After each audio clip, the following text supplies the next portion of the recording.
Hello, good morning or good afternoon. A very warm welcome to another wonderful seminar today. It's a teaching seminar by Vaidya Ram Manohar, and many of you who are probably here today have been listening to the beautiful presentation that Dr. Ram has given us in December, and based on that, Ram Manohar has kindly agreed to come back and to do a more in-depth teaching situation where we discuss the topic of cancer.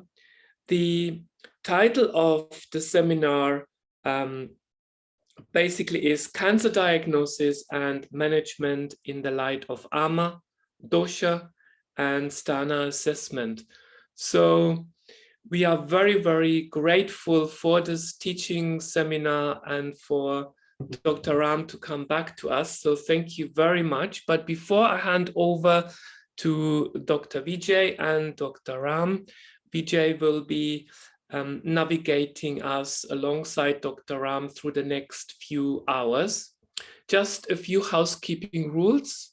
So could we kindly ask you to stay muted throughout the presentation, and we will give a chance at certain stages to ask your questions. So very simple, just raise your hand and then you are able to ask the question directly to the presenter today.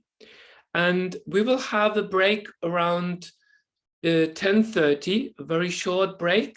And what we are aiming to do is to have some questions after the break. The break will be around 5 minutes long. And then we go back around 10:35, and we have another short break around lunchtime. Because we all know that Dr. Ram will probably have prepared so much material, and we are so grateful for the sharing, and we want to give as much opportunity as possible for us to bathe in the wisdom of Vaidya Ram today. And I will just briefly mention, and I think Dr. Vijay will talk about this briefly as well. It is very important that you keep the camera on during the seminar. We would kindly appreciate that. And this is simply paying respect to the teacher, paying respect to Ram, to just treat this not as a webinar in the usual sense, treat it as a classroom situation. And we kindly ask you to keep your cameras on throughout the presentation. Enough of me talking this morning. So I hand over to Dr. Vijay and Vaidya Ram Manohar. So thank you everybody again for joining.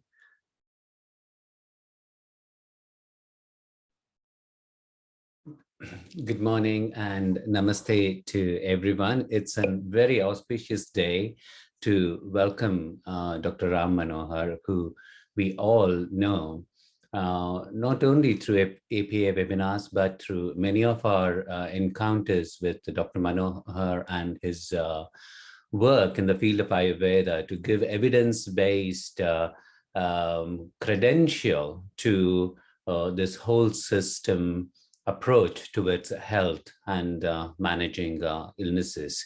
The reason why today is so special and fantastic is in South India, like myself and Ram, who come from South India, it is the new year for us. It's the beginning of a new calendar, Hindu calendar. And the tradition is really to do our Abhyanga in the morning, and then to do the rituals, and then to read the Panchanga, which is the Hindu calendar. And this year, after 2 years of what has happened in the world, and of course, currently we're also facing challenges, the Hindu calendar is this year is called Shubha Krit. And for those of us who can relate to these Sanskrit terms, Shubha is auspiciousness, and Krit is everything that is going to happen is going to be auspicious this year. And particularly for this Samvatsara, there are 60, and this is the 36th Samvatsara on Shubhakrit Samvatsara. So there are three key aspects to this year. One is Subhiksha, which in Sanskrit means abundance. So we are going to be able to actually have that abundance. And it's Arogya Vriddhikara. Specifically, it is going to improve our health, our individual health, our family, our community, and the world's health. And Sarvakama Samriddhikara. So all the wishes that we have is going to become multifold in terms of the results that we get. So it's what a fantastic day to have this webinar for the APA and to have a scholarly presenter like Dr. Ram Manohar, who is currently sitting in Kollam, where it's, I think, 30 degrees Celsius, quite hot compared to where we are. And this webinar is going to be for 4 hours. So as Thomas mentioned, that let us treat this like a classroom. And it is really, would be really very good if all of us can keep our videos on unless you have a technical problem. And should you need to excuse yourself for a brief period of time outside of our break times, please do mention it in the chat so we kind of maintain respect and a quorum, which really is going to enhance the experience of what we are going to be learning, which I believe I'm sitting here with great eagerness to learn from Ram. And Dr. Ram is the research director of Amrita School of Ayurveda in Kollam. And I'll let now Ram to start the webinar. And our first break will be at 10:30 for 5 minutes. It's just a toilet break. I've set my alarm on the phone. So if my alarm goes off, then you know that actually it's 10:30. Okay. Dr. Ram, a very warm welcome to your UK's Ayurveda community. Thank you, Vijay. Thank you for that warm introduction.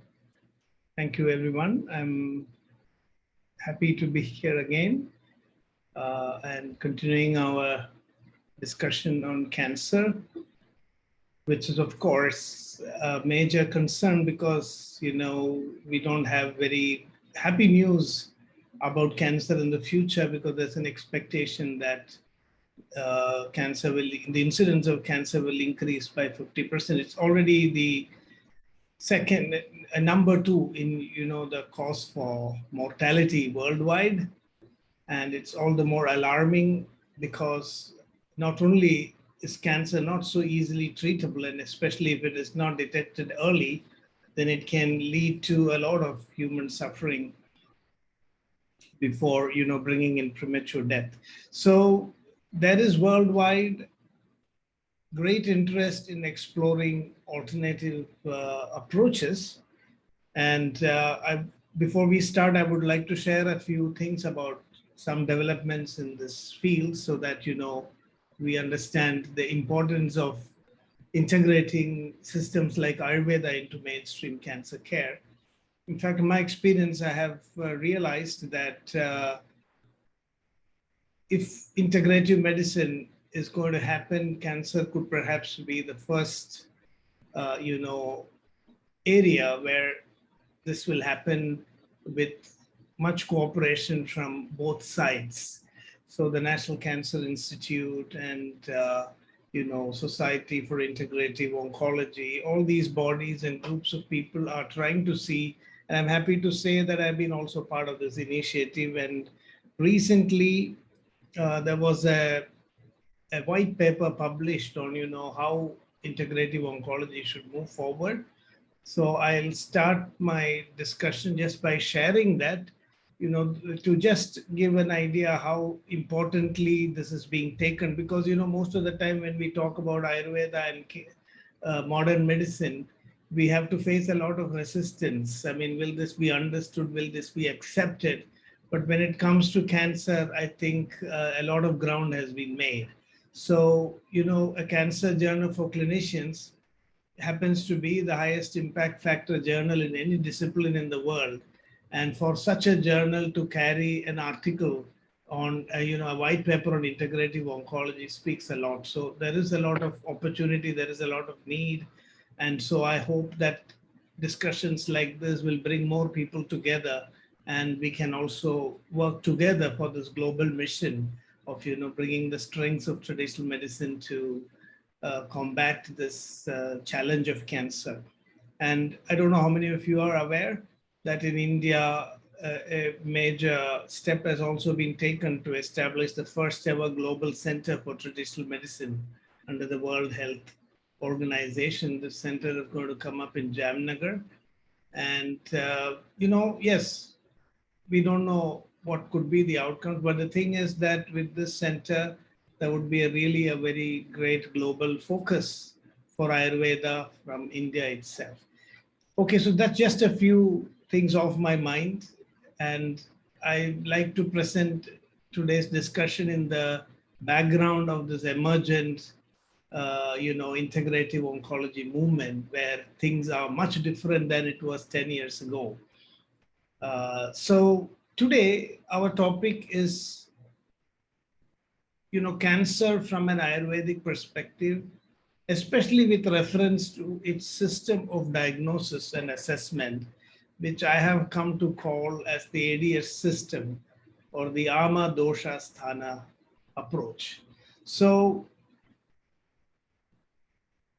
what I am doing today's discussion is first focus on this Ama Dosha Sthana concept, because this is something I realized in the last class. We had to hurry a lot, because if we don't discuss this concept, then we cannot assess cancer from within this framework. So the first part will be a little bit of discussion on Ama Dosha Sthana, how Ayurveda offers this approach to diagnosis, irrespective of whether a disease is mentioned in the text or not. So, in Ayurveda diseases, we look at it in two categories: Anukta Vyadhi and Ukta Vyadhi. I mean, Ukta Vyadhi is a disease that has been documented in Ayurvedic texts, and Anukta Vyadhi is a disease that may not have been documented in the text. So when it comes to cancer, we do know that there are conditions in the classical texts that seem to, correlate well with cancer, but we cannot say that all cancers were documented. And today, especially, we are facing, we are confronting more than 200 different conditions, coming under the heading of cancer. And we may not find all of them described in Ayurveda. So one of the first challenge is also to see how Ayurveda would evaluate also cancers that are not described in the texts, like all cancers affecting specific organs, like the ovary, for example, ovarian cancer. You may not find a very clear description of ovarian cancer in Ayurvedic texts, but it's still possible for us to understand it. And this is very important because, cancer, even in modern medicine, it is not considered as one disease. It's one type of cancer may be different from another type. And how do we have, so if you ask, is there a cure for cancer in Ayurveda, or can we treat cancer? That's too broad or too general a question. We need to be much more specific, because what type of cancer and in what stage? So if we want to address this complexity of cancer, then it's not enough just that we read some Ayurvedic texts and pick up some formulations which we think we can use in certain types of cancers. No, we need to get a comprehensive understanding of how Ayurveda would assess a disease that was not actually mentioned in the text. And this is where the Ama Dosha Sthana concept comes in. So now, after that, we will look at cancer, some key aspects of cancer as it is understood in modern medicine today. It's not to give the modern perspective, but to see how from Ayurveda we could evaluate this, because, this modern understanding of cancer is something which we cannot ignore or avoid, because it's quite widespread. Everybody knows today that cancer means, mutated cells dividing without any control, spreading, metastasizing and all that. So we know a lot of things about cancer. So while we try to bring an Ayurvedic perspective of how cancer can be understood, I'm also going to, give some hints on how modern understanding of cancer can also be, interpreted from an Ayurvedic framework. And then we will go to the Ayurvedic framework.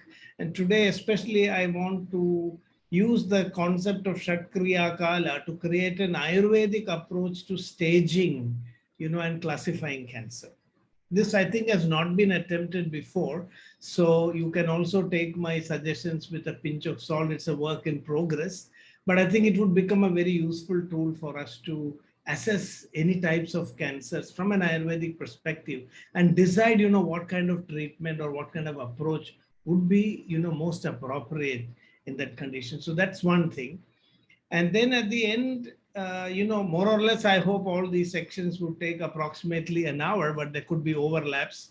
Like, our discussion on cancer itself would take more time than the discussion on Ama Dosha Sthana. And the last part, I'm going to throw some ideas on, how we can develop some treatment protocols for different types of cancers. It would still be general because, we cannot go specifically into the treatment for each type of cancer would definitely be different because the prognostic outlook, the way the clinical progression, the body organs affected, all this are different for different types of cancer. So we cannot generalize, but still we can have a framework for treatment. This is what I plan to discuss today. I hope it's clear. At this point, if anybody has any questions about the topics that we're going to discuss. Yes, Vijay. You're not audible. Ram, almost 9 out of 10, or I must say 10 out of 10 individuals that we come across in our practice, they would have come to us with a diagnosis of cancer. And therefore, what would really be helpful is when you are teaching us the development or understanding of cancer through Ama, Dosha, and Sthana, could you also kind of hint towards considering a practicality where we will have patients who would have been diagnosed with cancer recently, or who would be taking decision about chemotherapy, or who would have just completed a cycle or a couple of cycles of chemo, and those who would have completed the standard course of treatment for cancer. Most importantly, we see a lot of hormone-related cancers or hormone-sensitive cancers in the UK, and how we should be really translating what our patients are saying to us Ayurvedically in order for us to determine what kind of help can we offer within integrative practice. That I suppose for most of other practitioners also, this is this is an important question, I believe. It is an important question in my practice. How do I translate what they're saying into Ayurveda and to determine how I can help them? Yeah, if you could think towards that throughout your presentation, I think it will answer a lot of our practical questions, and it will reassure us that yes, yeah, okay, we can actually think about it Ayurvedic way and do something. Yeah, that's exactly the reason why I thought I'll bring some modern discussions also, because this is a reality. We have to confront patients who come with reports of biopsies and history of treatments, and so if we cannot make sense of that also from an Ayurvedic perspective, I mean, we wouldn't be able to really help them. So that's why I also mentioned this framework of integrative oncology, which is going to be a reality in the future. I mean, we'll have to think of how we can cooperate and work with the existing medical system. It's not in the interest of the patient or our own development as a professional to get into conflicts here. We need better communication with even modern doctors. And that's why I said my experience, and especially this paper, I'll share that link before I leave. It would be good reading that paper. There's so much of openness and willingness to understand other systems, which we must really capitalize on. So I'm trying to also present this in a way that a dialogue would be facilitated between practitioners of Ayurveda and also, modern oncologists. Lovely, lovely. Thank you.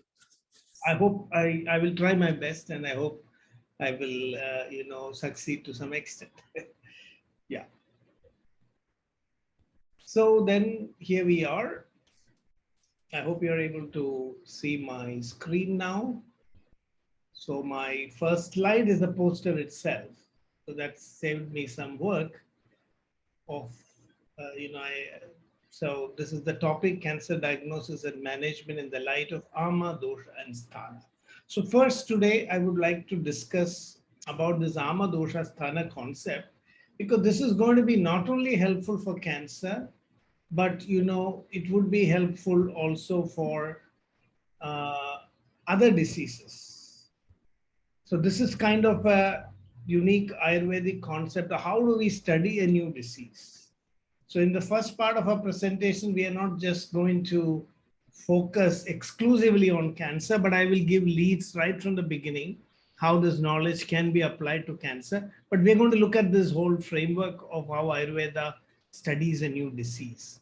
So, this is inspired by a statement by Charaka, and Vagbhada also echoes this, that even if you do not know the name of a disease, you shouldn't be ashamed, because the pathology of a disease is not really dependent on whether you know the nomenclature or not.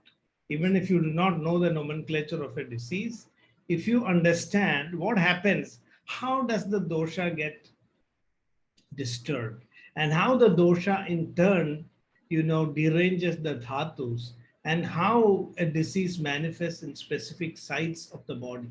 If this process is understood, then you have understood the disease.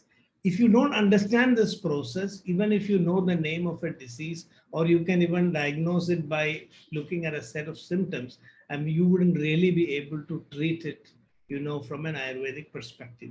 So this is the basis for introducing this Ama Dosha Sthana concept. And let me get into this.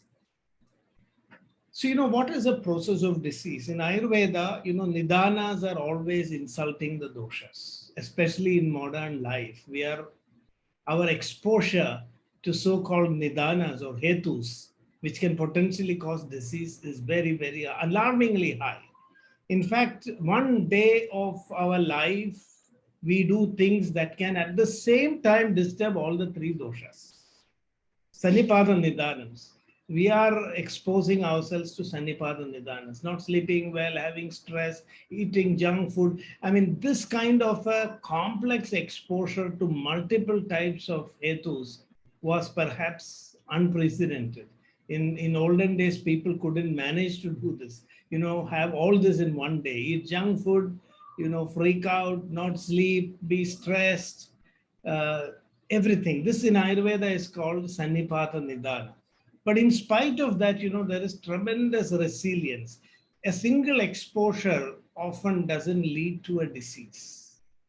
So when there is bala in the body, this is what Ayurveda calls as bala, is when their dhatus are strong, when there is bala, doshas are able to withstand this assault, withstand this insult from, external factors. Now, this is also true in the case of cancer. In the case of cancer, we know that there are a lot of factors. Today, the world is still debating whether cancer happens due to a random mutation in the body, or is it genetic, or is it environmental. In most other diseases, we have a debate between whether it's genetic or environmental.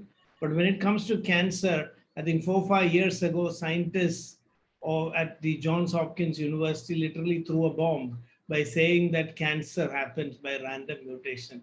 Whether you control your lifestyle or whether you do not have genetic risk doesn't matter. I mean, it's just chance. Now, this was a big shock. Because, till that now we are saying that cancer, 95% of cancer is caused by environmental reasons, which means they are modifiable risk factors. Now, this is very, very important. If cancer happens by chance and it's not by factors whose risk you can modify, then it's not a very, very positive news.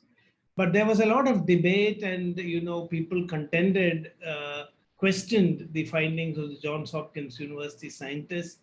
And I don't think this view really got dominated, but there is a little element of what we call as chance.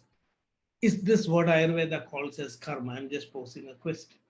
The randomness of how cancer comes. Whatever you do, irrespective of genetics, irrespective of environment, some people contract the disease just by chance. Is there some truth in what the scientists of Johns Hopkins University warned us about? Is cancer also a karmic disease? So these are some opening questions, which makes cancer sometimes distinct from other diseases. Like, for COVID, that you have a virus out there, or for any other matter, an infectious disease.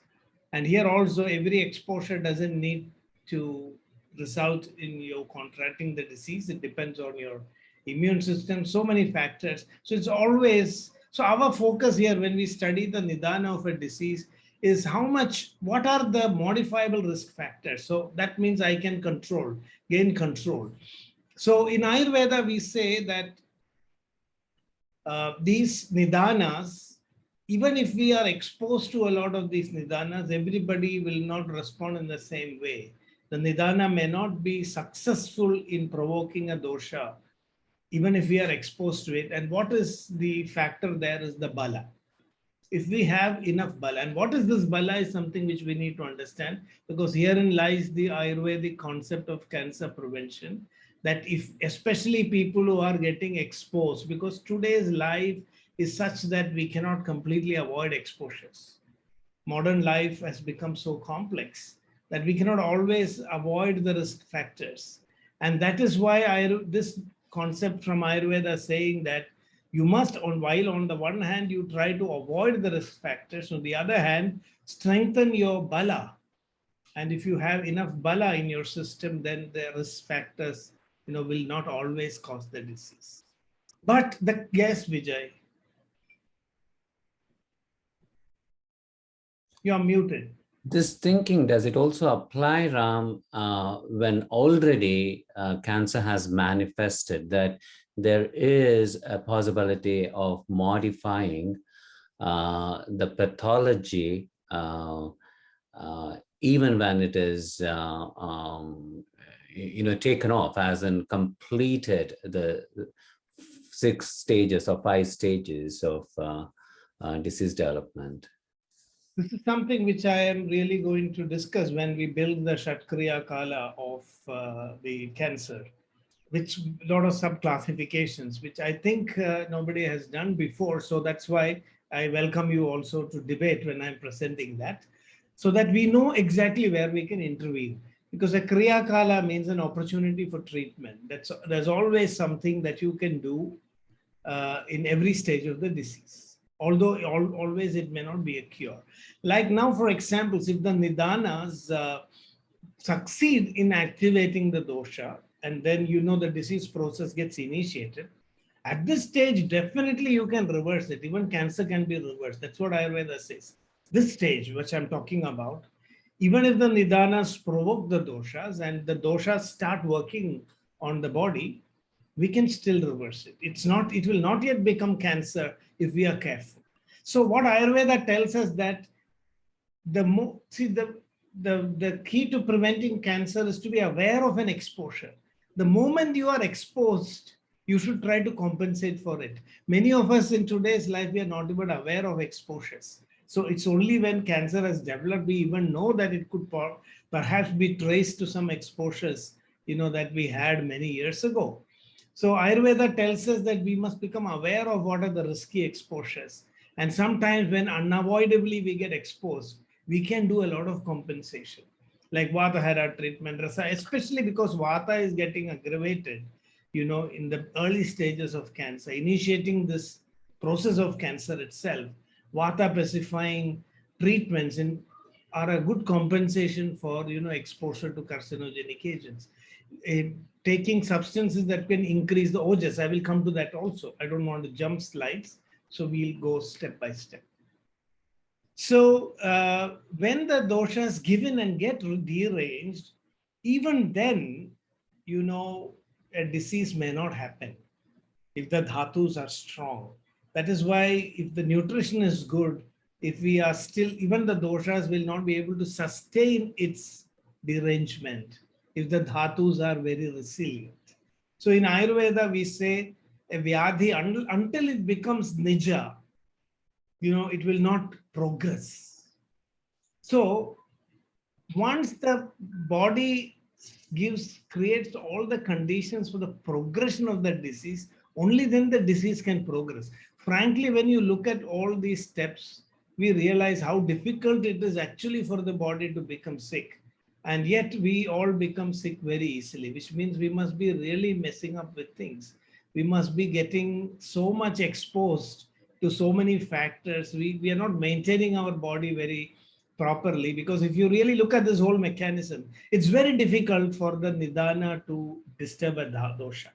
And it's also difficult for the dosha to perpetuate that imbalance, because, you know, by nature itself, the cycles, if you follow the dinacharya, ritucharya, doshas have no choice but to come back to balance. Because, you know, your dinacharya is designed to bring the doshas back to balance. So if you're violating dinacharya, if you're violating ritucharya, then the chances of the hetus provoking doshas and doshas not able to come back to prashama is very high. I hope that point is clear. So if you are not following a healthy lifestyle, the dinacharya and the ritucharya, then you become more vulnerable to the exposures. So if you compare two people, a person who is following dinacharya and ritucharya and a person who's not doing that, both getting exposed to the same causative agent, the one who is having a more irregular lifestyle is more susceptible, according to Ayurveda. But that's not the only factor. Now we have to look at their prakriti also. We have to look at the desha where they are living. So all these things together, you know, create these complex situations. So what really happens is the nidana disturbs the dosha disturbs Agni. It is through the agency of Agni that disease manifests. And you know, once Agni is disturbed, that is the starting point for metabolic stress and what we call as ama.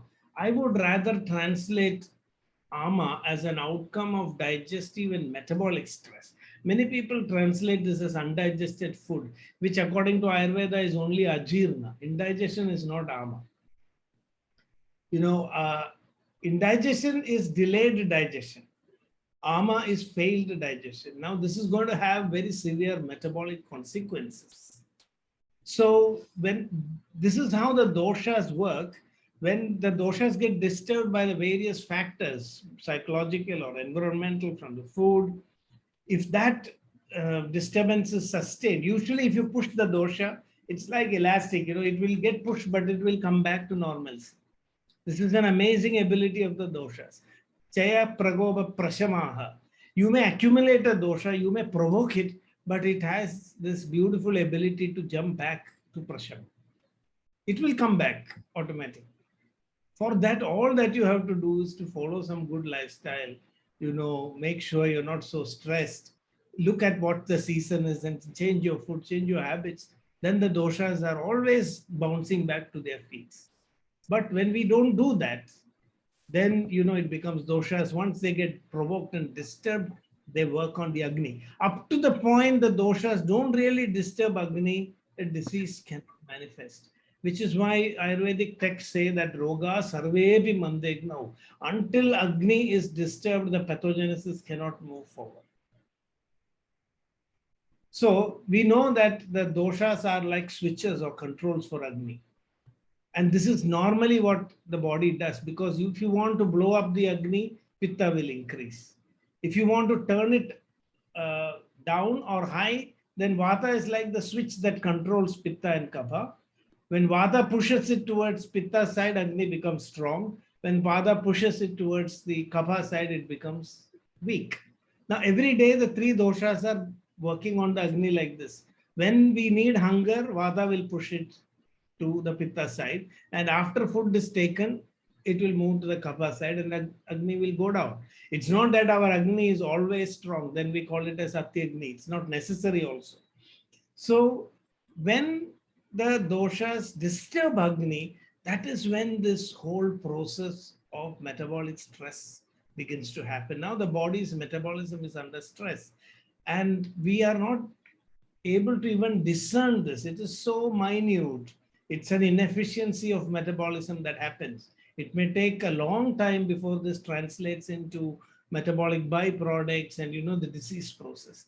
But this is a critical point in pathogenesis, which we call as Sama dosha. Now doshas are Sama, means they are now associated with Ama. Because not only did the doshas get provoked, they now disturbed Agni and now they have produced their ally.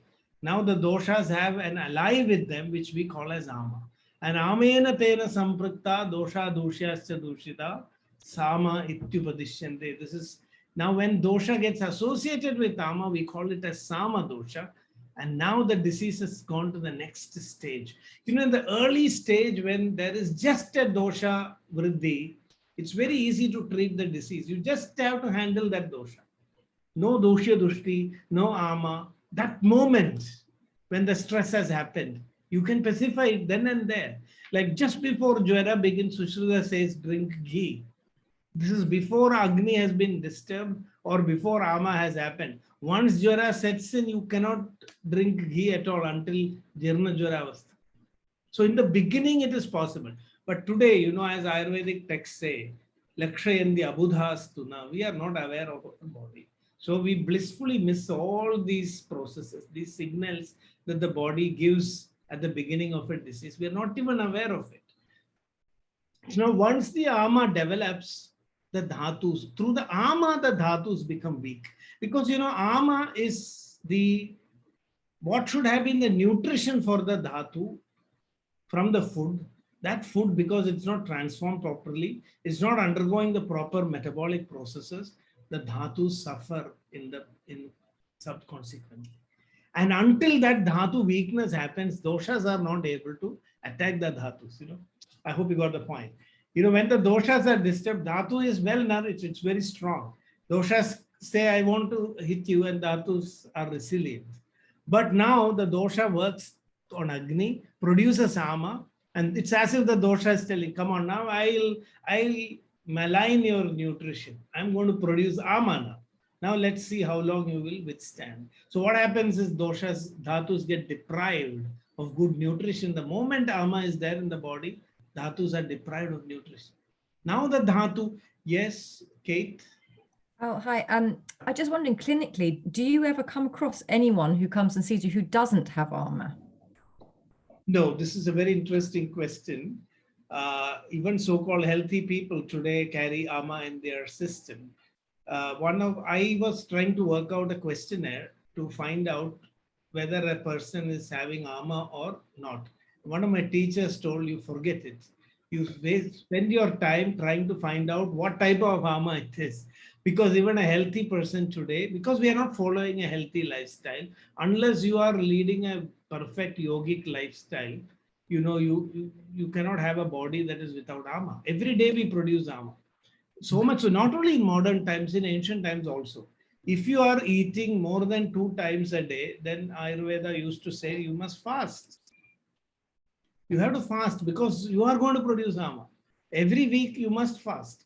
If you are eating 3 times a day, weekly, or at least once in 2 weeks, fasting is necessary. And you have to do a Rutu Shodhana. But so in Mahabharata, there is a question, how can I become a Sadopavasi, means a person who is always fasting. And then Mahabharata says, Sayam Pradar, Antara Sayam Asyasya, Pradarasya, that if you don't eat in between your morning meal and evening meal, or between the evening meal and the morning meal, this is today come back as intermittent fasting, but this is what is mentioned in Mahabharata. If you do this, you are already fasting. Because, you know, that fasting evening, you know, that 12 to 16 hours gap that you get was enough, according to Ayurveda, to burn away the ama. The most critical time, the biggest way we create ama today is by eating late in the evening. Ayurvedic texts clearly say your body cannot handle that. You must eat only when the sun is up, and then only your body can process that. So I hope that question is answered. But the thing is, all this ama does not always create disease. So, you know, the body is such an amazing, you know, equipment that we have that, you know, in spite of all these violations, we pull along for a long time without really developing disease. But sometimes, like that single straw that sinks the ship, we may think, oh, I got a disease for just a trivial reason. But we don't realize that it's the last straw, that one single straw that sinks the ship of our body. We don't understand what we had piled up, you know, all those years. So we are definitely, even a healthy person today, we must treat as if they have ama, look at their diet and other habits, and we can know what type of ama they may have produced in their system, and how we must handle it. Do we need fasting alone, which means the Lankana treatment, or do we also need Shodhana? All those things we can assess. And that is very important for cancer prevention also. I'll come to that later, because I think if there is a way to prevent this 50% projected increase in cancer, simple Ayurveda preventive measures, as Ayurveda clinicians, if we even just focus on prevention, on this concept of ama, I think we can greatly reduce the incidence of cancer. I'll come back to that when we talk about treatment. So Sama doshas disturb the dhatus in specific locations. And that is the sthana. That is where the doshas are able to interact with the dhatu that is weakened. That point we call as the site of the disease. So let us summarize this. This is very, very important. The etiological factors provoke doshas. Doshas say, no, I'm very faithful. So if the dhatus are strong, and if we are doing dinacharya, rutucharya, doshas will be disciplined. It will not yield to these nidanas. But if not, doshas get disturbed. Doshas will try to attack the dhatus, but dhatus are strong because we were okay up to that time. So the doshas will now work on Agni. It will malign the nutrition to the dhatus by producing ama. And as the dhatus become weak, the most vulnerable point, that is where the dosha will come and create what is called as dosha dushya samurcha. There is a conflict. Doshas succeed in disturbing the functions of the dhatu, and now the process of the disease begins. So this is true for any disease. Nija or Agandu, even external disease, only in the initial stages it is external. After that, this process is activated, and then every disease goes in this way. Is this clear? So, yes, Vijay. You gave a wonderful definition for ama as failed digestion. Ram, can you also give us a similar possible definition for doshas? Yes, doshas are nothing but the gunas of the body. It's just a configuration of the gunas in your body. The dvandva gunas, the 20 gunas. So when you say, so as our body undergoes transformation, the gunas are continuously shifting. Sita, Snigdha, Guru, Manda. Then when heat increases, it slowly becomes Ushna, Ruksha. And the Tridoshas are nothing but, a framework through which we understand how these gunas are shifting in the body. So I would consider the doshas as basically, the body's own regulatory mechanisms, self-regulation. Yes, I can see a raised hand, but the name is a botanical name, so I'm not calling it out. You're muted. Yes, I have a question. We know that heat will disturb the ama. What if you have the reverse of heat? If a body core temperature is consistently lowered than the normal, what does that also create ama and disturb the doshas and dhatus?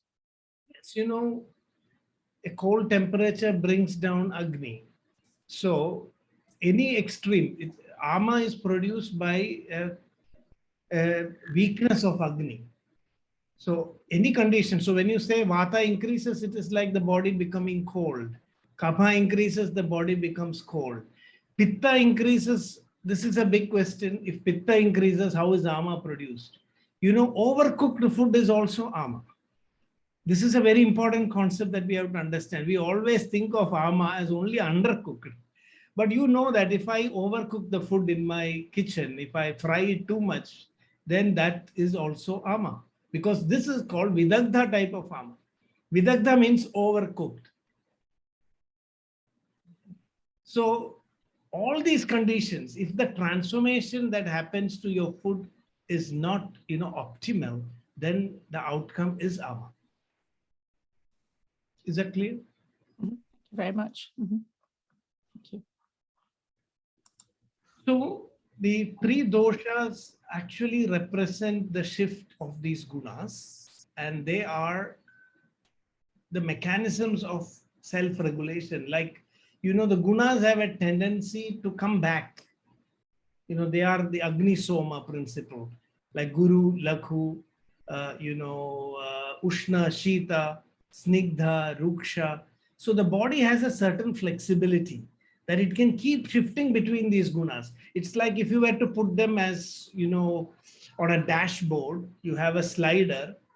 And if you were to look at how our body is functioning, you would see that across these 10 pairs of gunas, you put a slide, Guru, Lakhu, and you will see that these slides are continuously moving up, across, continuously, because the gunas in the body are continuously fluctuating.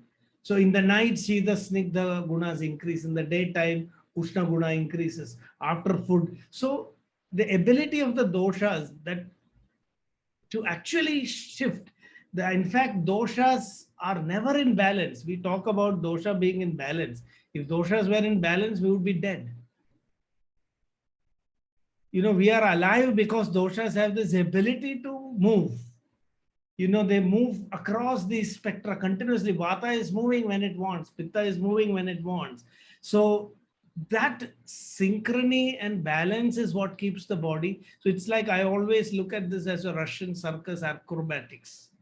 The doshas are shifting, jumping from one to the other, but still, they don't, it's so harmonious. It's so perfect. The moment Kapha finishes its work, Pitta will jump up and start moving. And then the moment that comes down, Vata will come. But in a disease, this harmony is lost.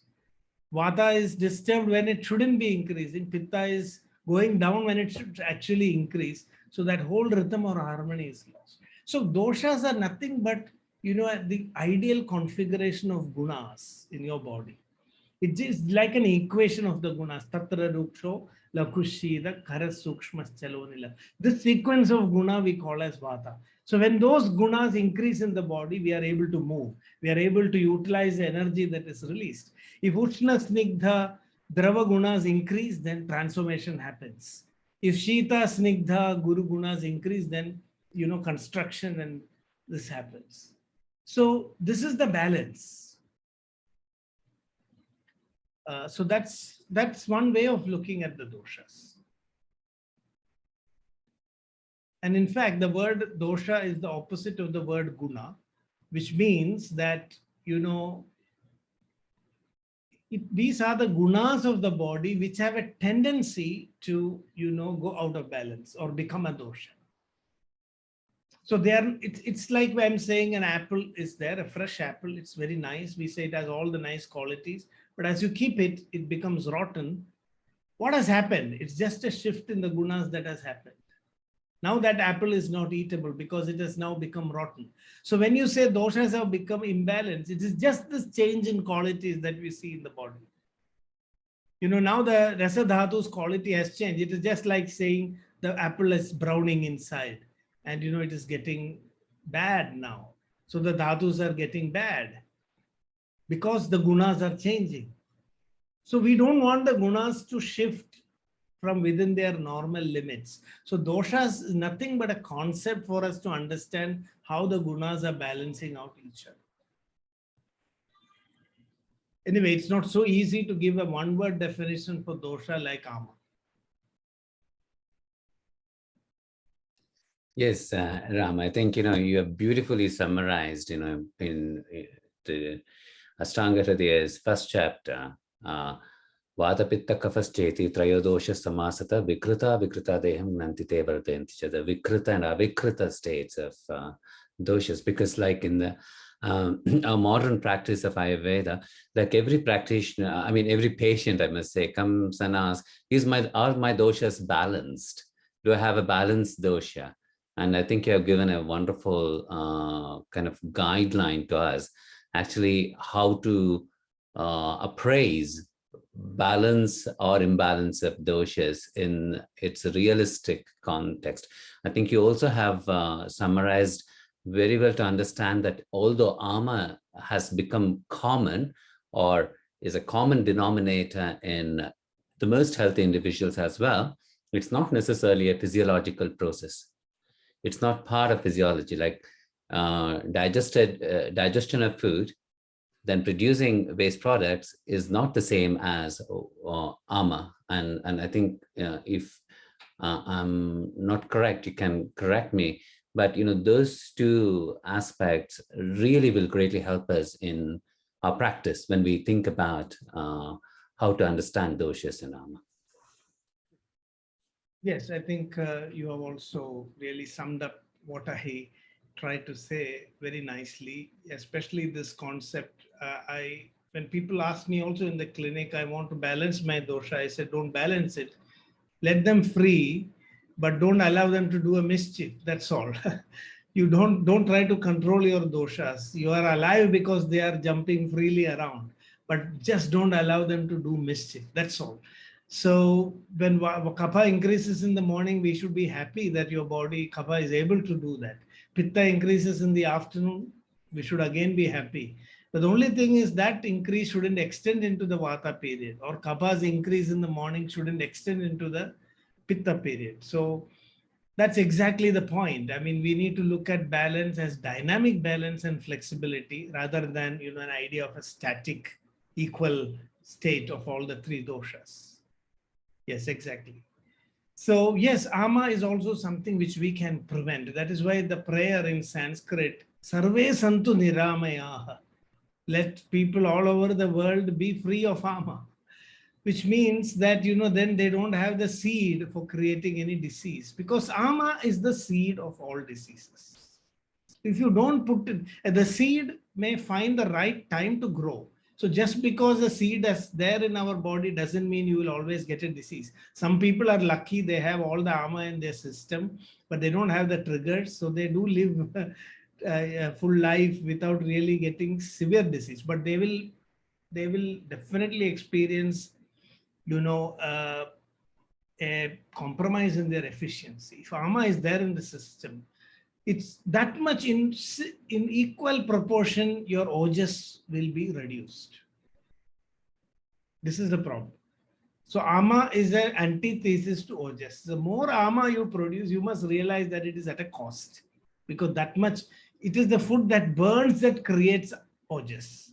So if you have something that is not well transformed, it means you have a decline, or there is a serious reduction in your ojas, overall ojas. So you may feel not so energetic, your efficiency will come down, even if you don't get a disease, which is why Ayurveda says, even if you are not sick, if you have bad habits, if you are taking junk food, stop them little by little so that you become aprakampias. You become fully functional.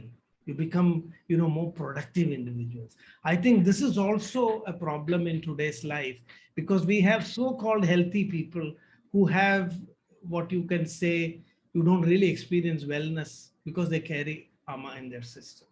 They don't know what their problem is. If they go for a scan, they do a blood test, that's nothing yet. But they don't feel that well. They don't feel that mental happiness. Like, if we are really healthy, there is a kind of bliss that bursts out of our inner being. And this is possible only if you have enough ojas.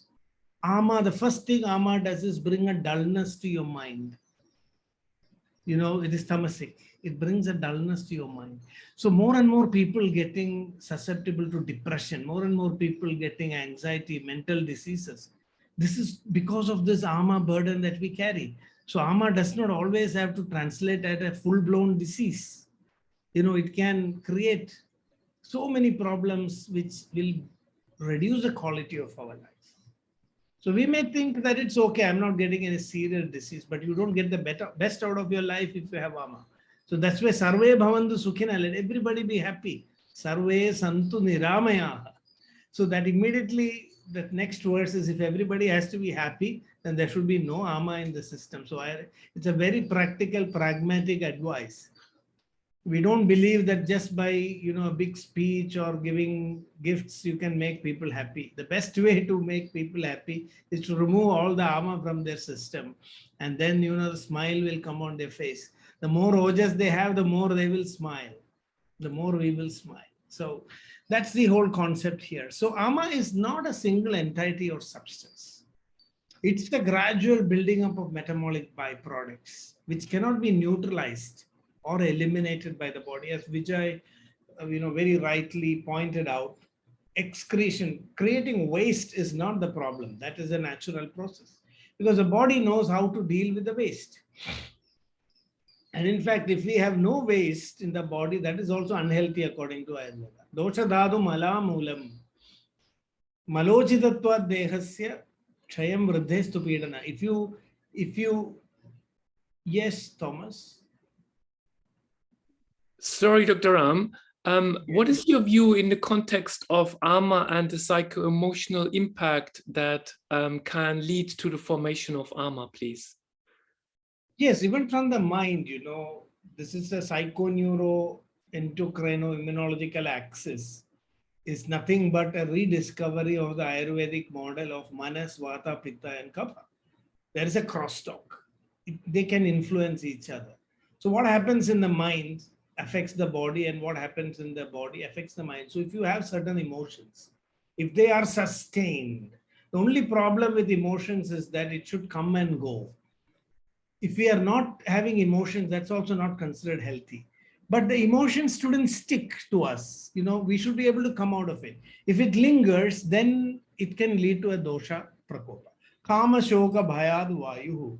If you have too much of kama, if you have too much of shoka, or too much of bhaya, even fear, which is a very, very prominent thing today, in today's life, then you have vata problem. Vata will immediately get disturbed. Similarly, if vata is increased in your system, then you are more susceptible to anxiety, more susceptible to sorrow, more susceptible to, even less self-control, addictions. According to Ayurveda, I think when I was there at the Harvard Medical School, and Sadhguru was also there at the time, and we were discussing about opioid addiction. That was the whole theme of the conference. How can people come out of addictions? And then Sadhguru made a very interesting remark. You change the way stop eating stored food. He said that it is because of your tamas in your mind, and stored food increases your tamas. And then you naturally become more susceptible to addictions. So if you have more karma in your system, that karma has to be overcome. That will make you more addictive. To everything you will get addicted, even sweets or... so this is not something which you can, according to Ayurveda, we would not try to counsel a person and make his life miserable. Because, the more you counsel, the more miserable that person will become, because he's doing it in spite of himself. So Ayurveda would just say, what is the underlying dosha imbalance? Correct it. If a person is very angry and we would say, oh, this is sustained anger. So best way to control anger now is to pacify Pitta first. First to pacify the Pitta in his system. And you can see that 50% of the anger is now, that intensity is reduced. Then only we will start counseling. This concept is not there in modern, thinking, that, you can actually work on the mind by working on the body, and work on the body by also working on the mind. So depending on the condition, we can do it both ways. And if you have depression, sorrow is vatic because it's expressive. When I'm sad and I express it by crying or, in so many ways, then it is said to be a vatic kind of depression. If you withdraw completely, which we see in, depressive condition, that is due to kapha. That is due to tremendous tamas, where you're withdrawing inside. So all these things are related to ama. First form ama can produce this, or if a person who is depressed, they will have this kind of ama. So 3 types of ama, coming to that: vidagdha, vishtabdha, and ama itself. Ama is by kapha, vidagdha is by pitta, and vishtabdha is by vata. So depending on what type of ama you create, that corresponding effect will be there in the mind. So if I create a lot of Vishtabdha ama in my system, I eat a lot of chips and, dry things which provoke vata, then I'm likely to become more susceptible to anxiety and, sadness and all that. If I'm eating very heavy food and creating kapha type of ama, then I'm more susceptible to depression. If I'm eating very spicy type of foods and create vidagdha type of ama, then my system will get pitta aggravated, and I will be more prone to aggressive aspects of the mind. So the treatment would also be to deal with this type of ama so that, your mind, you can control it much better. So Ayurveda always say work on the doshas before you catch the mind actually, because and then clear the srotasis, try to create a lot of ojas in the patient. After that only we will even go for a counseling. If a mental patient comes, yeah, yes, Vijay.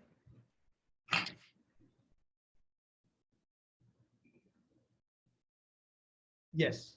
Ram, just before we break for about 5 minutes, it's 10:33 now. Just to kind of summarize, what you have mentioned, I think the most important takeaway for me is that because in our modern understanding, we see mind as the controlling center, but in Ayurveda, we see manas as one of the indriyas. It's one of the sense organs. So because it is a sense organ and not the center of control, that actually that understanding itself will help us in thinking more towards the doshas and ama, which I think is a brilliant kind of discourse that you have placed in front of us. We will have a 5 minutes break, 10:45. If we can come back, that would be great. Dr. Ram, like Vijay, you, it is 3:05 here now. So should I come back at 3:10 or 3:15? 3:15, please. Yeah. Okay, 3:15. Like you really gave very clear explanations to doshas, a self-regulatory mechanism, ama as failed digestion or the one which causes metabolic stress, and how manas or the mind acts as an interface in creating ama. And in after the break, if you could also give some succinct, clear explanations for us to understand about ojas, whether it is genetic factors we are talking about, or immunity, or resilience, or is ojas something that we are given a certain amount of ojas that we are born with, and we use it up, and therefore it results in illness. That to get an understanding of ojas will also be very helpful. Yeah. Thank you. We'll meet in 10 minutes. We'll meet in 10. Yeah, we will meet in 10 minutes. And yeah, you can turn off your videos and we'll come back in 10 minutes. Thank you, everybody.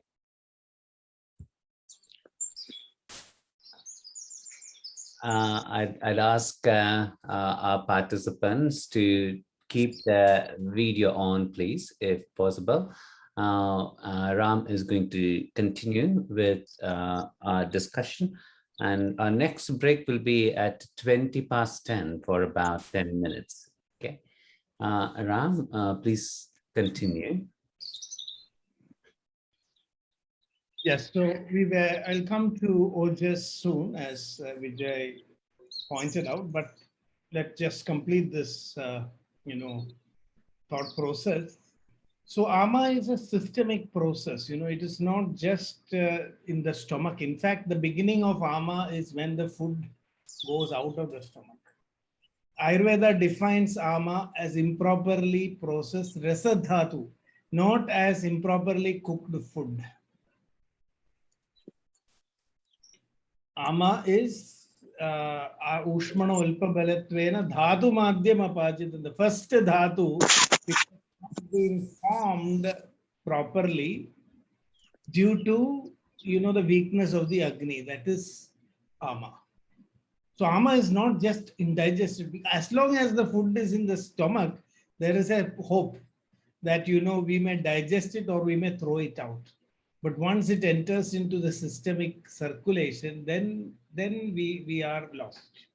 So this is very, very critical. A lot of people think that ama is something which happens in the stomach. No, it is not. Although the digestion in the stomach plays a role in the formation of ama, if by the time rasa dhatu is produced, if the body, the stomach, our gastrointestinal tract, if we can make up for all the delay in the digestion, then everything is good. So there is also something called as rasa shesha ajirna. That is, if that ajirna is there in the rasa, and this is what we see as impaired fasting glucose and all that in the morning, when you wake up, you will not have proper bowels and you will not feel that appetite coming. So there are some signs to show how rasa ama has actually started in your rasa dhatu. And this is a very good first point to actually catch it. And just a day of fasting can actually solve this problem according to Ayurveda.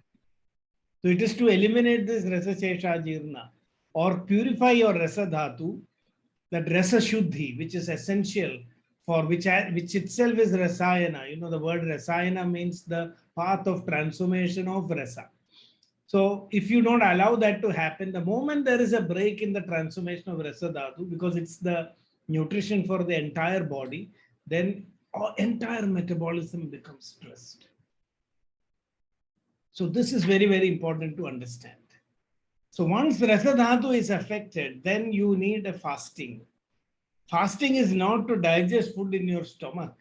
It is to digest, complete the transformation, give body time to deal with the rasa dhatu. That is why we have to fast. And modern scientists are also saying that just 3 days of fasting can reset your immune system, which is the Ayurvedic idea that Lankanair chapite doshe deeptagnau lakhave sati swasthyam chutrit rujir paktir balam ojascha jayade. Ayurveda has also said that by fasting you can increase your bala and ojas. Just imagine. I'll come back to what is balam and ojas.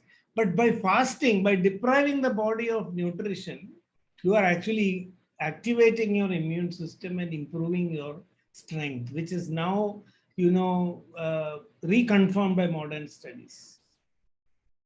So this is the concept of ama. And of course, we have to go a little fast. I think we got a bit slow in this first part, but it's very foundational. If we get this thought process clear, then understanding cancer would also become more clear, because these are very, very fundamental concepts. And this helps not only for cancer, but for any disease. So that's the advantage of studying this deeply. So as the ama develops, this is the most interesting thing. In fact, if we are a little careful, every day we can watch, identify if ama is happening. I'm sure after a meal, many of us have felt, stomach cramping or Vata signs. Sometimes we feel burning or, acidity and a Pitta sign. Or sometimes after a meal, we feel very heavy. And then we know that already ama has been formed. This is so simple, but we don't watch it. We don't take care, give it any, significance. This is how little by little we are building ama over the years. And that day, that little thing is not creating any problem, so we forget it.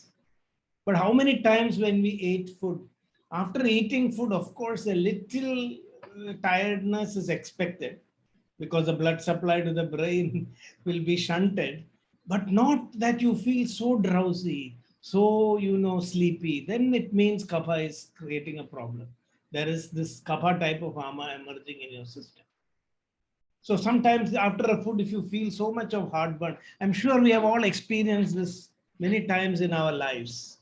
So this is what Ayurveda says, living with awareness. After you must eat with awareness. And after you have a meal, also you must be aware of what is going on in your system, because this is the only way we can identify if there is ama. And looking at the result of what happened to the food that you took, you will decide what is the next food that I should take. This is the only way we can prevent ama from coming into the system. The whole dinacharya, rujucharya is to prevent ama. Ayurveda is very much focused on preventing ama, because in a clean body, even infection actually is not possible according to Ayurveda. In those days, vaccinations, of course, we tried smallpox vaccination, but for viral diseases, we had no vaccination. What does Caraka Samhita say about how to prevent a pandemic? Make your body free of ama. This is the advice Caraka has given. Then you will have the best immunity possible to face the pandemic. So Caraka tells, do panchakarma, then, follow a stress-free life. He gives some sadvrita, moving to places. It's very, very nice advice. In fact, lockdown, moving away from the... okay, so there is a question. I will come to that. Maria has a question. It's a very important question also about what is fasting. I'll just come back to that. So the Ayurvedic advice is do panchakarma and then do rasayana and then follow a healthy lifestyle. This was the method they used. And Sushruta assures that if you use really good rasayana herbs before a pandemic spreads, then it will not create a problem. Very clearly mentioned. So this is the idea that if your body has no armor, then it is not possible for a disease to actually build up. This is called, even for a krimi to manifest, there has to be a substrate and there has to be, favorable conditions. Today we know for viral entry, there has to be favorable conditions. Even just by using a saline, salt water, you are able to change the way the epithelium confronts the virus. This has been studied during the COVID times. If you do gargle with, salt water, to a great extent, you can make your the two entry points for this virus, less penetrable. So these kind of things are there in Ayurveda. So everything is centered on the concept of ama, but it's not easy. It's very, very difficult. Now, when you say fasting in Sanskrit, the word is upavasa. Upavasa has nothing to do with not eating food. Upavasa means to sit near. And what do you mean by sitting near? Sit near yourself, being in yourself. That is what upavasa. There is no Sanskrit word for, not eating. Anashanam is not advised actually. Anashanam increases vata according to Ayurveda. Anashanam is not a term for fasting, not eating food. So in modern times, they are using a word instead of fasting, calorie restriction. This comes a little closer to the Ayurvedic concept of upavasa, but upavasa is basically mental. It's a psychological process. If you are very hungry and your mouth is watering, always thinking about food, then Ayurveda would advise you not to do any fasting because that's going to be very stressful for your system. So that is why fasting was done in a religious way, so that people could, bring the mind also into this whole process. You are sitting contented, peaceful in yourself. You are restricting your activity so that your calorie requirements are also greatly minimized. You're allowing your body now to process the ama. So this is today not possible. You are busy in your life, stressed out, and you also fast. And then at the end of the day, you have severe vata koma. This is anashanam. This is not upavasa. Ayurveda does not advise that. That is why fasting was religious. In all cultures, it was religious. Because, you had to withdraw from the stress of the mind for that abstinence. And fasting is also, there is sajala upavasa, nirjala upavasa. For some people, complete abstinence from food and both solid and liquids is possible. So in other people, sajala upavasa is advised. And in some people, we say with fruits and nuts, reducing the quantity of food or avoiding certain foods like, reducing carbs. In olden days, we would avoid rice on these upavasa days. No rice. Eat only one meal. Somebody who has been eating 3 meals or 4 meals a day will just have 1 meal that day. So fasting, upavasa is not a very, irrational way of, just avoiding food because your body is sustaining on food. If you don't provide it the basic nutrition. So 2 things are there in upavasa. One is reducing your stress, both physical activity and mental activity. And on that day, you are expected to sit and chant some mantra so that your mind becomes peaceful. When your mind is peaceful, your energy requirements go down, and so your food requirements also come down. Now, if you're going to play cricket or you're, in a hot sun and you also want to do upavasa that day, this is not advisable. If you are in the middle of a very strenuous project and you have to work throughout the day, even mentally taxing, then you cannot do upavasa because your brain is sustain on glucose. If you don't give enough glucose to the brain, then you will just become tired. You would have just at the end of the day, just, stress your body out, both mentally and physically. So that is not upavasa. Is that clear? So there are many types of upavasa. It all depends on our lifestyle, our prakriti, our mindset. So we should all do it only according to our strength.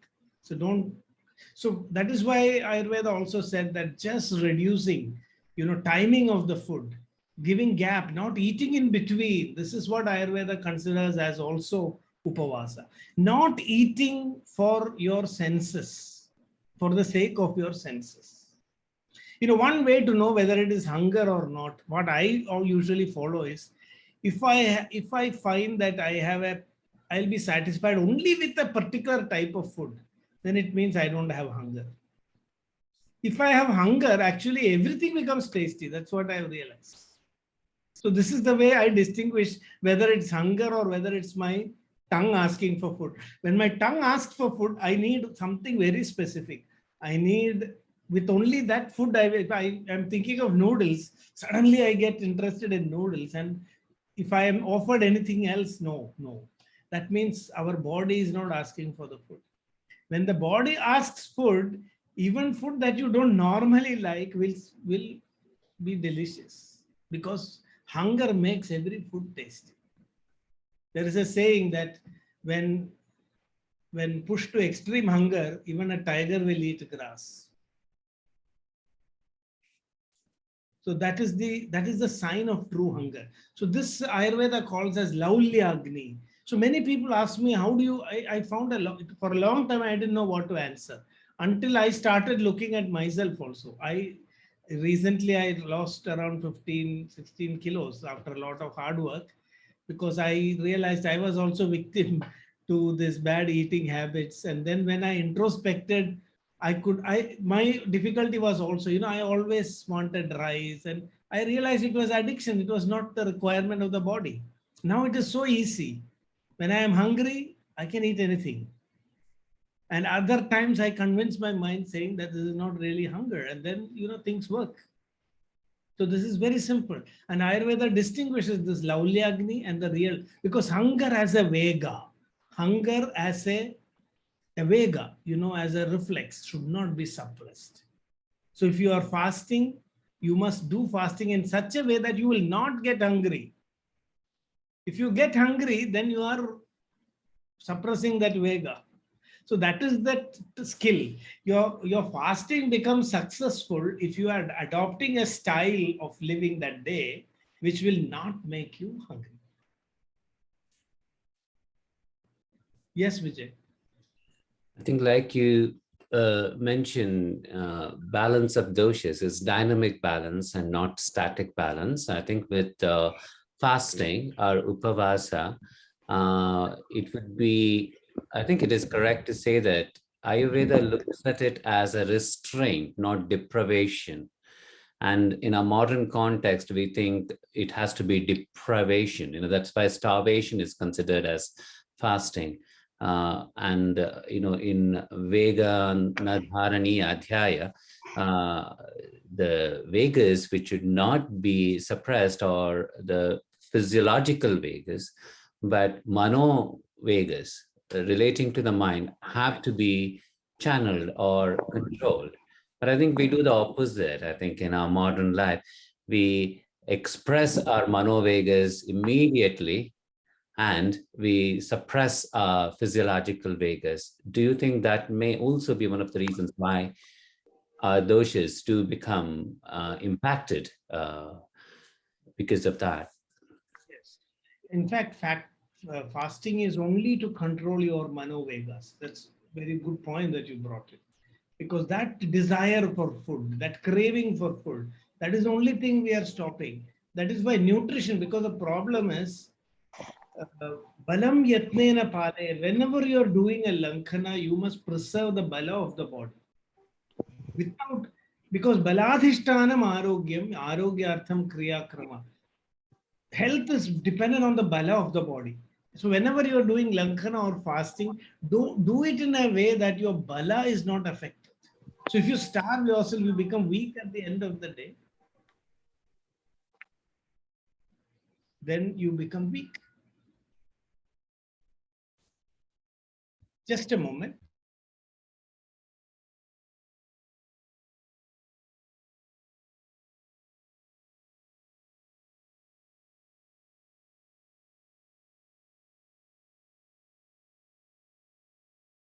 I'm sorry for that interruption. There was some, disturbance outside. I have to just check it for a moment. Yeah, so I hope that is that clear? So, don't do fasting which will weaken you or which will reduce the capacity of your immune system. Or in fact, fasting should be so peaceful. It's more in the mind. There is a story of, Rukmini, the wife of Krishna. She had to serve Durvasa. Durvasa was a sage, he would get angry so easily. So it was Rukmini's duty to give food to Durvasa, who was on the other side of the Yamuna river. So every day she would cross over. And one day there was a heavy storm and, the river was in spate. And then Rukmini got very worried because if she doesn't give the food to Durvasa, then, he would get angry. And everybody is afraid of Durvasa's anger. And when there was this storm and this river overflowing, Rukmini asked Krishna, "Oh Krishna, how am I to cross the river today?" And then Krishna said, "Don't worry, you go to the river and tell that by the power of my Krishna's brahmacharya, please give way, and the river will calm down and you will be able to cross over." So Rukmini was surprised. Krishna brahmachari? He was really flirting with all the women in his times and you call him a brahmachari. How can he say that he is a brahmachari? But she dare not ask. So she went, and then when she went and did as Krishna advised, the river gave way and she was able to cross over. And in her hurry, she just went and gave the food to Durvasa and he had a very nice meal. And now Rukmini was in a bit of worry. Will the same trick work when I go back? I forgot to ask Krishna how to get back. So she asked Durvasa, how can I cross the river back again? And Durvasa said, my power, the power of my upavasa will take you to the other side. And again, Rukmini was puzzled. Here is a person who just had a very sumptuous meal that I cooked. And he even had the eructation after that, he completely digested. He looks very peaceful. And he's saying, my upavasa will take you to the other side. So, but again, Rukmini tried and the river gave way and she went back. And then she went and asked Krishna, how did you become a brahmachari? And how did Durvasa, who ate such a heavy meal, how did he become an upavasa? And then Krishna said, this is all in the mind. If you don't have that sense of doership. So the mind, when it is totally stress-free, that is when your body is using energy in the most optimal way. So the biggest threat for ojas is the stress. The moment you have stress, your ojas is burnt. Oja chiye the koba dhyana shoga samadhi. The moment you are stressed. So Durvasa is living in meditation. For him, eating food is only to support his body. I mean, he is not stressed. He's not craving. And Krishna's brahmacharyam is because he's not in a sensual mode. I mean, he's not in the mode of sensual enjoyment, where you lose all that energy, that craving, that attraction. So it's all in the mind. So that is why if you are doing fasting as per Ayurveda, that is why it's made religious also, so that meditation is the key. If you are not meditating on the day you are fasting, then you are harming your body. Because the body will require, the more mentally stressed you are, the more you need food. One of the reasons why in modern society we are eating so much is because we are more stressed. The more we are stressed, the more we want to eat, because that becomes a way of relaxation. I hope this is clear. So we have to move forward. So even as the ama is being developed,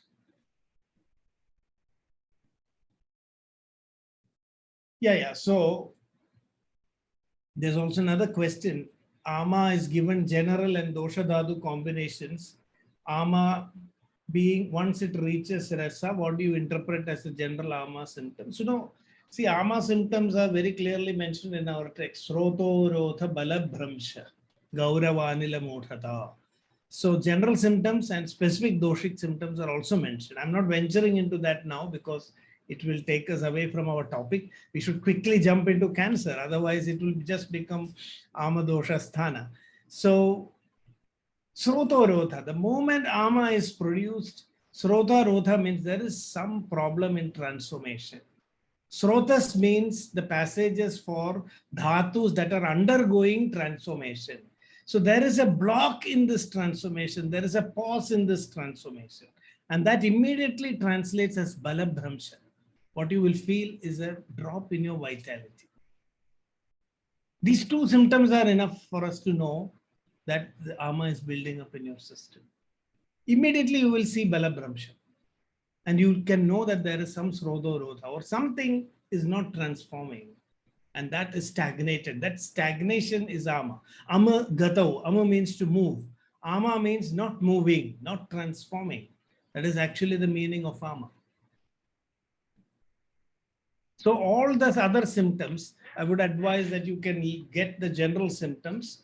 And even though ama is produced, we call only rasa dhatu itself at that level as ama. Even as digestion is proceeding, you can know whether your digestion is incomplete and whether there's a chance of creation of ama. So that I already mentioned. If you have the symptoms of Kapha or Pitta or Vata immediately after digestion, you can know that your digestion didn't happen smoothly. So if you take some compensation at that time, you can facilitate the digestion to be completed, and you can prevent the ama from being formed in the rasa dhatu. So I hope. Yes, in each dhatu, the general signs of ama is rasa dhatu is of two types. That is the sthayi rasa dhatu, and then there is the rasa dhatu which gives nourishment for all the other dhatus. Okay, which is called as a poshaka rasa. So the general symptoms of ama are related to poshaka rasa. When the sthayi rasa dhatu itself is affected, that is where we call it as the ama symptoms related to rasa dhatu.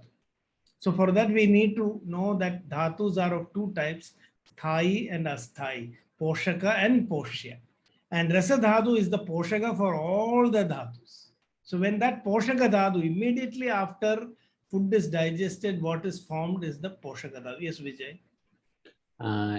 Just while you're talking about that, is it correct to mention, Ram, that the whole concept of ama in the Ayurvedic classical text actually developed over thousands of years, and there's been a difference between seeing sama associated with ama, or ama vata, or sama pitta, sama kapha, actually developed over a period of time. So ama itself is a very complex concept that's actually developed. There are no single descriptions or definitions for ama.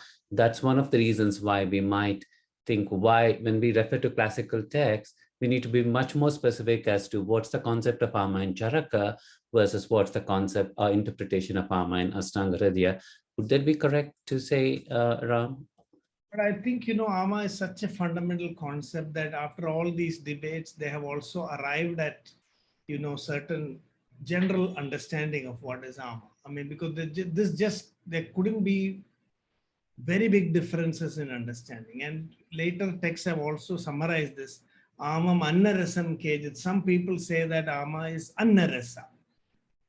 That is and this is actually true. It is the annarasa means the first rasa dhatu. So there we are able to reconcile all these conflicts.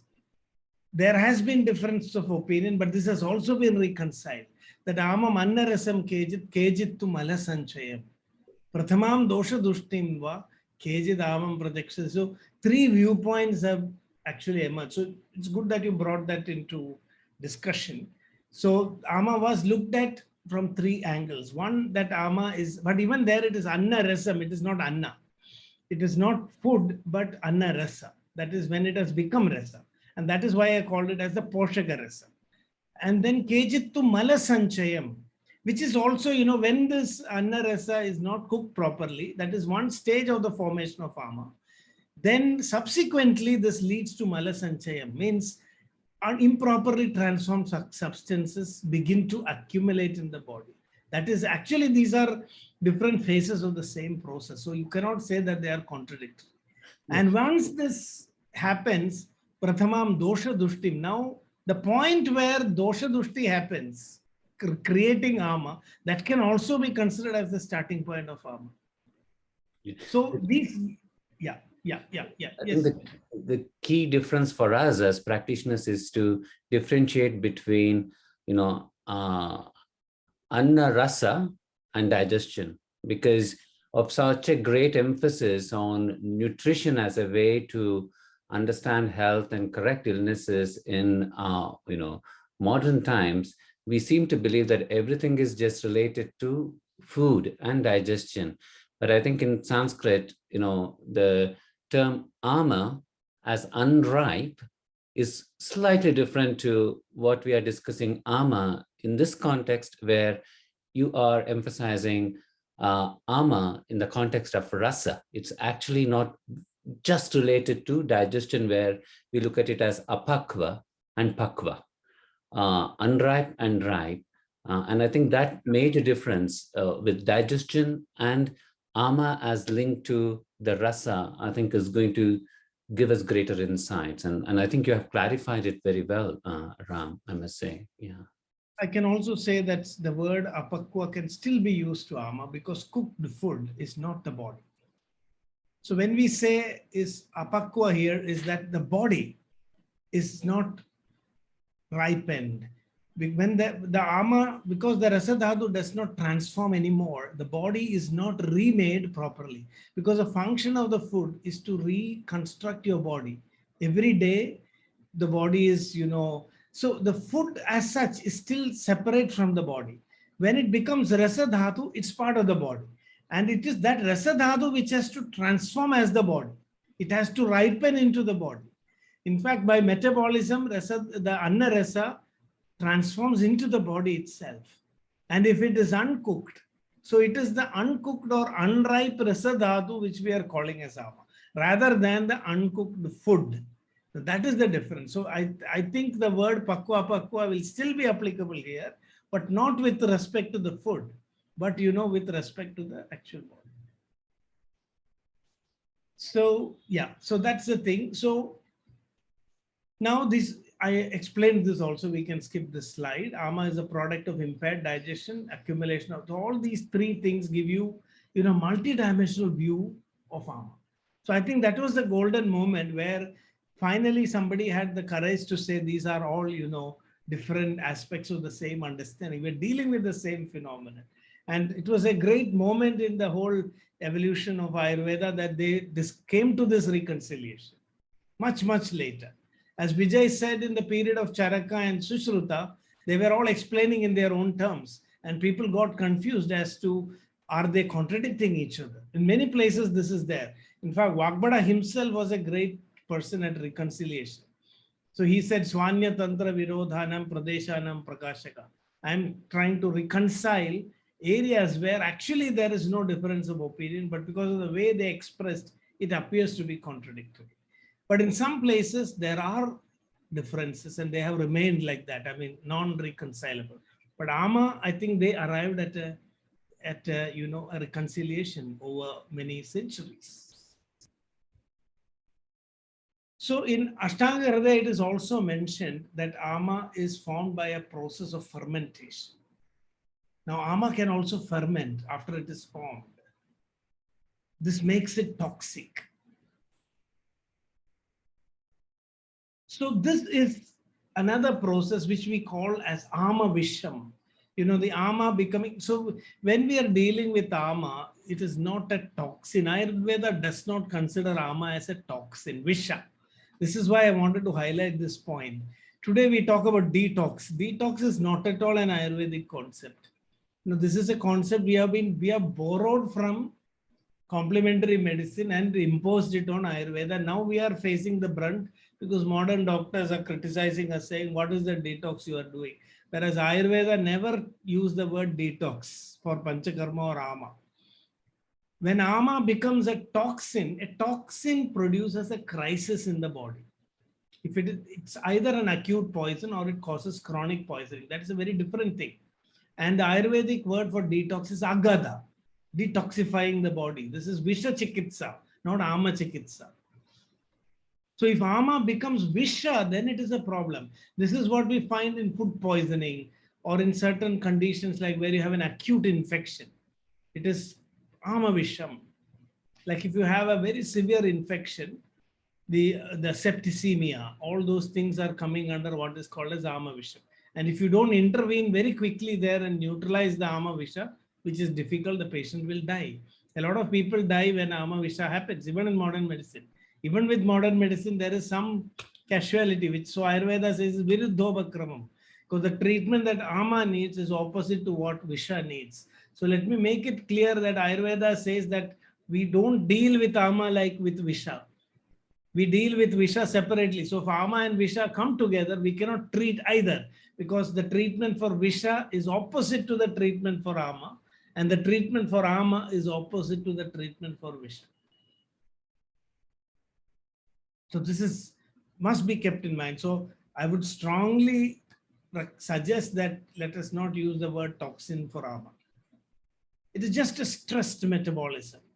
If you leave it that way, it may produce endotoxins in the future, but we cannot generalize that all Ama refers to toxin and that Panchakarma detoxifies or detoxes the system. Detoxification is not in the concept of Ayurveda, Panchakarma, bio-cleansing or correcting the digestion and metabolism. I think we should be very modest and very clear here. So now this is the thing. Ajirna or indigestion is of different types, and all of these are having the potential to create Ama, but not always. Just like we will learn today, when a cancer is developing, there is first hyperplasia and dysplasia. But hyperplasia and dysplasia is not cancer. These can develop into cancer, but they may not also. Similarly, none of these ajirnas by themselves are already Ama, but they are susceptible to develop into Ama. So one is Ama ajirna when Kapha is involved. Vidagdha is when Pitta is involved. And Vishtabdha is when Vata is involved. And Rasashesha is when the ajirna is happening in the Annarasa level. And then Dinapaki, there is also an ajirna which requires just one day to be completed. So it's nothing to worry. If your morning meal was too heavy, just skip the evening meal and next day you'll be okay. That is called a Dinapaki Ama. And then we have Prakritam, natural Ama, or sorry, this is not at all Ama, Ajirna, natural Ajirna, which is the Ajirna after a meal. For some time your body is in an undigested state, your food. It needs about 3 to 4 hours for the digestion to happen. That's called as Prakrita Ajirna. So Prakrita Ajirna is okay. Dinapaki Ajirna is okay. Rasashesha is also easy to handle by just skipping food. The next day morning, you avoid it, drink some hot water and you can overcome.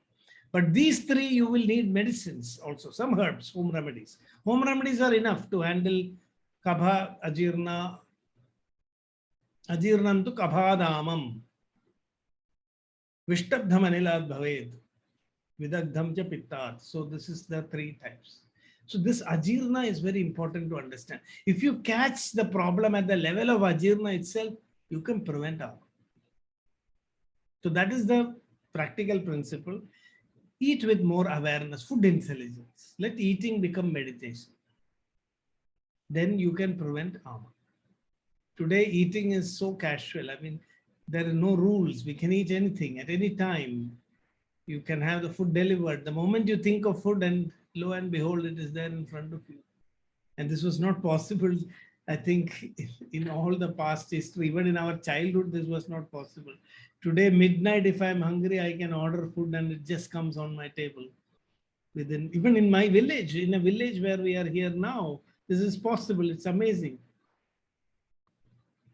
Even in COVID times, food was available because they were allowed to deliver food at home. Even midnight, we could get food. So this is how we propagate ajirna.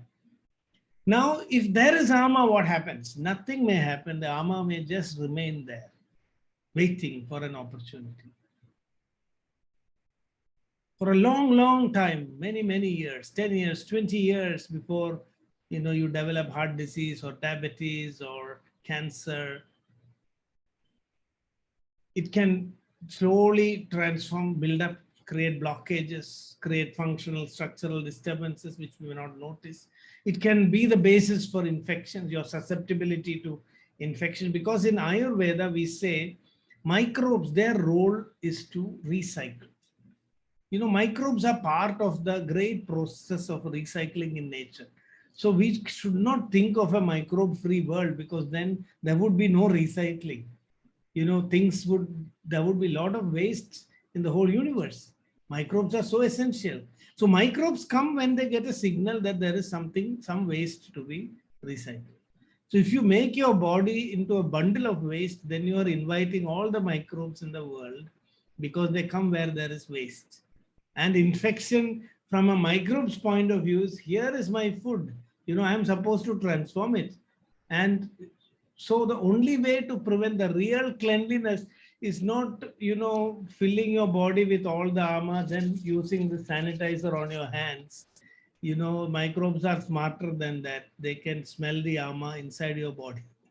How much ever alcohol you use on your hands, the microbes can find their way inside. Because you are filling your body. If you clear your body of ama, you don't need this sanitizer, according to Ayurveda. The microbes will not come near you. Yes, Vijay? I think just on a side comment, from a Vedic or Ayurvedic perspective, because microbes, they don't have free will. Like humans, they are even more intelligent when it comes to its survival. True. Yeah, they are, they have a clear purpose. And as in Ayurveda, the whole idea, we call infection as krimi avahanam.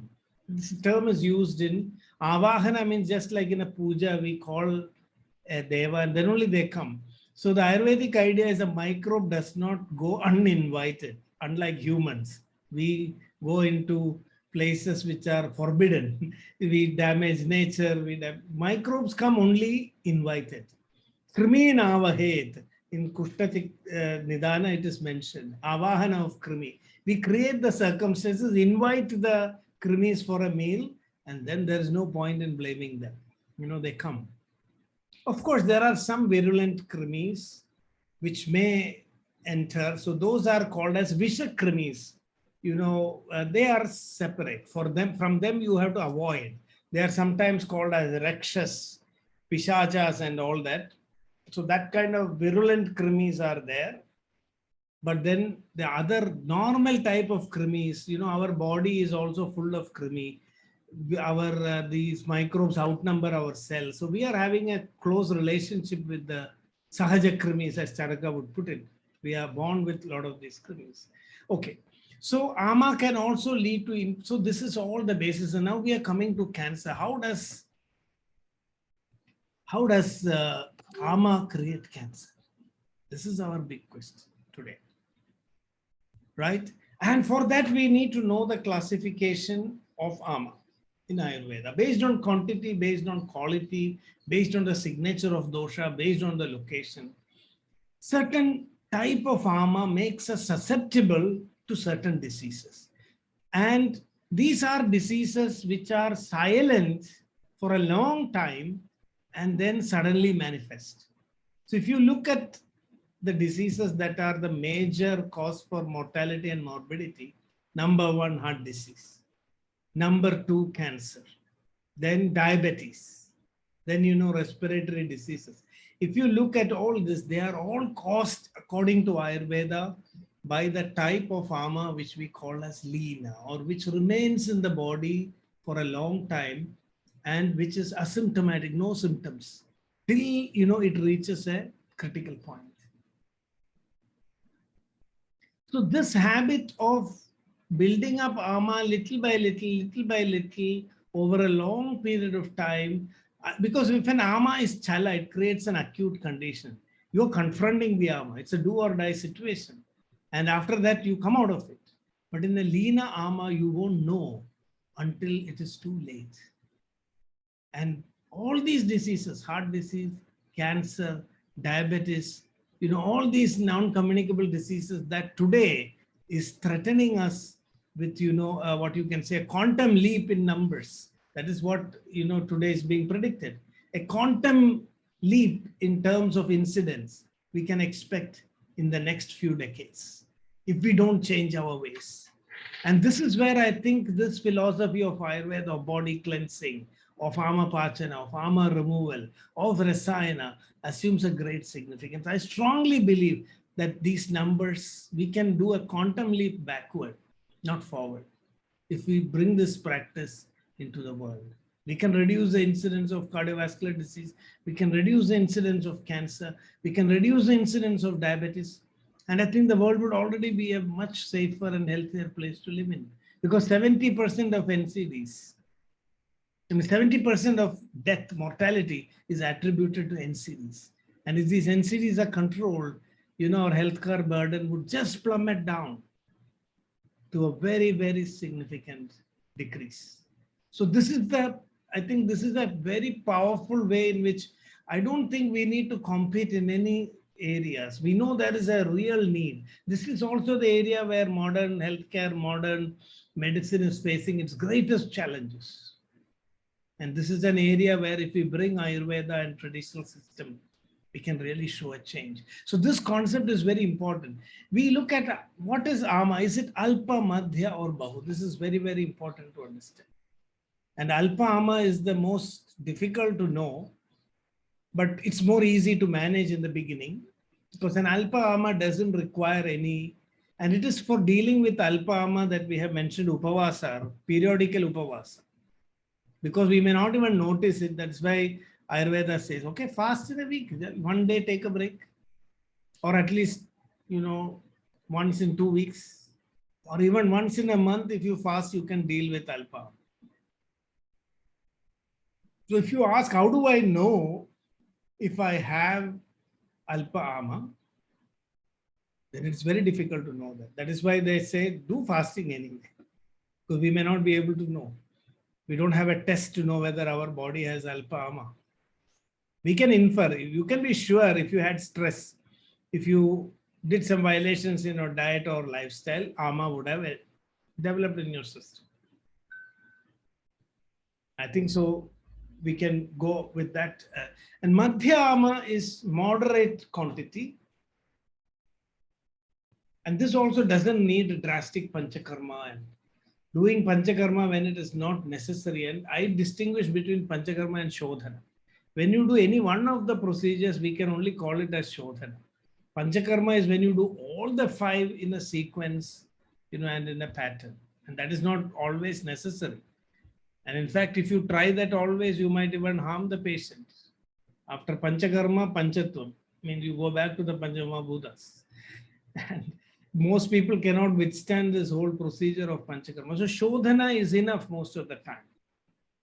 Yes, Vijay, you want to say? I think in all Ayurvedic classical texts, when it comes to nidana, excess and improper panchakarma is considered as a main nidana for most of the diseases. And I must say that, we so carelessly use the word panchakarma in the West. It really saddens me. Because, the general public, practitioners, therapists saying, I do panchakarma, do you do panchakarma?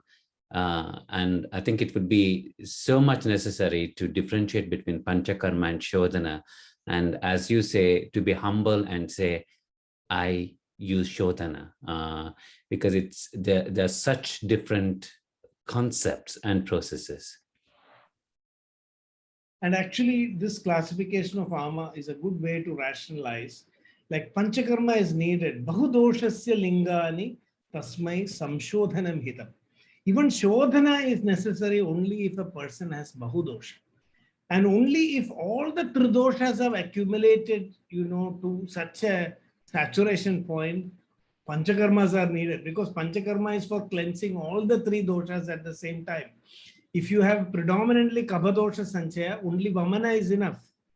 If you have only pitta dosha dominance, virechana is enough. Most of the time, vamana virechana or virechana is also good for kapha. So usually in general practice, doing a virechana and then maybe followed if necessary by vasti would be more than enough.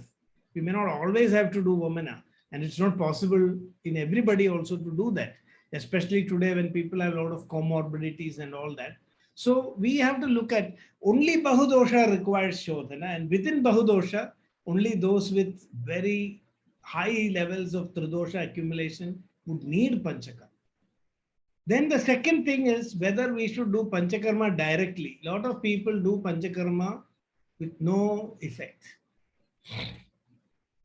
So if you have dosha is leena, like suppose you want to prevent cancer, and you say, I have done virechana every month for the last many years and still I got cancer. Because virechana is not taking a purgative. You may take all the purgatives in the world for so many years, but no dosha will go out, no ama will go out of your system. Because if dosha is in the leena state, just cleansing your bowels will not remove it. You have to first mobilize that ama. You have to do deepana pachana. You have to do snehana svedana. Only when the doshas have become chala, and when they have reached the position where they can be removed from the system. So half of panchakarma is about how you prepare the body. After you have prepared the body and mobilized the dosha, then we are throwing it out. Simply getting a purgative is harmful. It will only cause vata vriddhi. So we also need to know ama is leena, alina, achala or chala. Leena means dormant. In this stage, it doesn't produce any symptom. Leena means it just manifests, creating a dosha samurcha. And then again, it will go back to leena state. So this leena is silent disease. Leena is episodic illness like bronchial asthma, epilepsy. They come in episodes because after that episode, it will become leena again. Once that episode happens, so many diseases are there like that. Even multiple sclerosis, rheumatoid arthritis, they all come in episodes. So when a disease presents as episode, we know it is leena ama. So there, if you want to cure the disease, you have to prevent that. Two things you have to do. First is prevent that leena ama from becoming alina or provoked to create a disease. Second thing is remove that, do pachana, neutralize that leena ama and then remove it from the system. Alina achala is when the ama is active, continuously it is active, but it doesn't take you to a crisis. So this is a chronic condition. And chala ama is the most acute, most aggressive type of ama, where you have an acute attack of a disease. So this is very important because cancer, we can say, it begins as leena, and then in the stage we identified, by the time it becomes chala, it's already too late. You cannot do anything. But the difference between heart disease and cancer is that in heart disease, leena to chala and immediately you are dead. So you cannot do even anything in heart disease. But in cancer, like it's a sadist disease. It wants to make you suffer before it kills you. So in the chalavastha, it remains for some time and then it brings all the suffering. But by the time also it is already too late. So cancer is a disease according to Ayurveda where we must treat when it is in the leena stage itself. Don't allow it to go into the next stages because the more it progresses, the more difficult it is to treat. So according to Ayurveda, cancer is best prevented. I'm not telling that there's no cure or treatment for cancer. We can do many things, but cancer is a preventable disease. This is very, very important to understand. There are many societies where they are living very simple, healthy lives where cancer is unheard of. So cancer is a lifestyle disease, according to Ayurveda. We build it by wrong lifestyle, wrong diet, so even wrong thought processes, which allow this lean ama to develop in the system. But cancer is different from others. Then based on what type of ama is it? Is it Kapha dominant, Pitta dominant, or Vata dominant? Where is that ama located? Is it in the kosha, which is the inner disease pathway, or in the shakha, which is the dhatus, or is it in the organs, that is the marma? Now, depending on this, also the prognosis, line of treatment, management, everything changes. So now this is not only a framework for all diseases, but also a framework for understanding different types of cancers. So there are certain cancers which remain in the Lena stage for a long, long time, even when you discover it clinically, like prostate cancer, for example, which is also a hormone-dependent cancer in the early stages. And actually hormones are nothing but the doshas. They are regulators of doshas.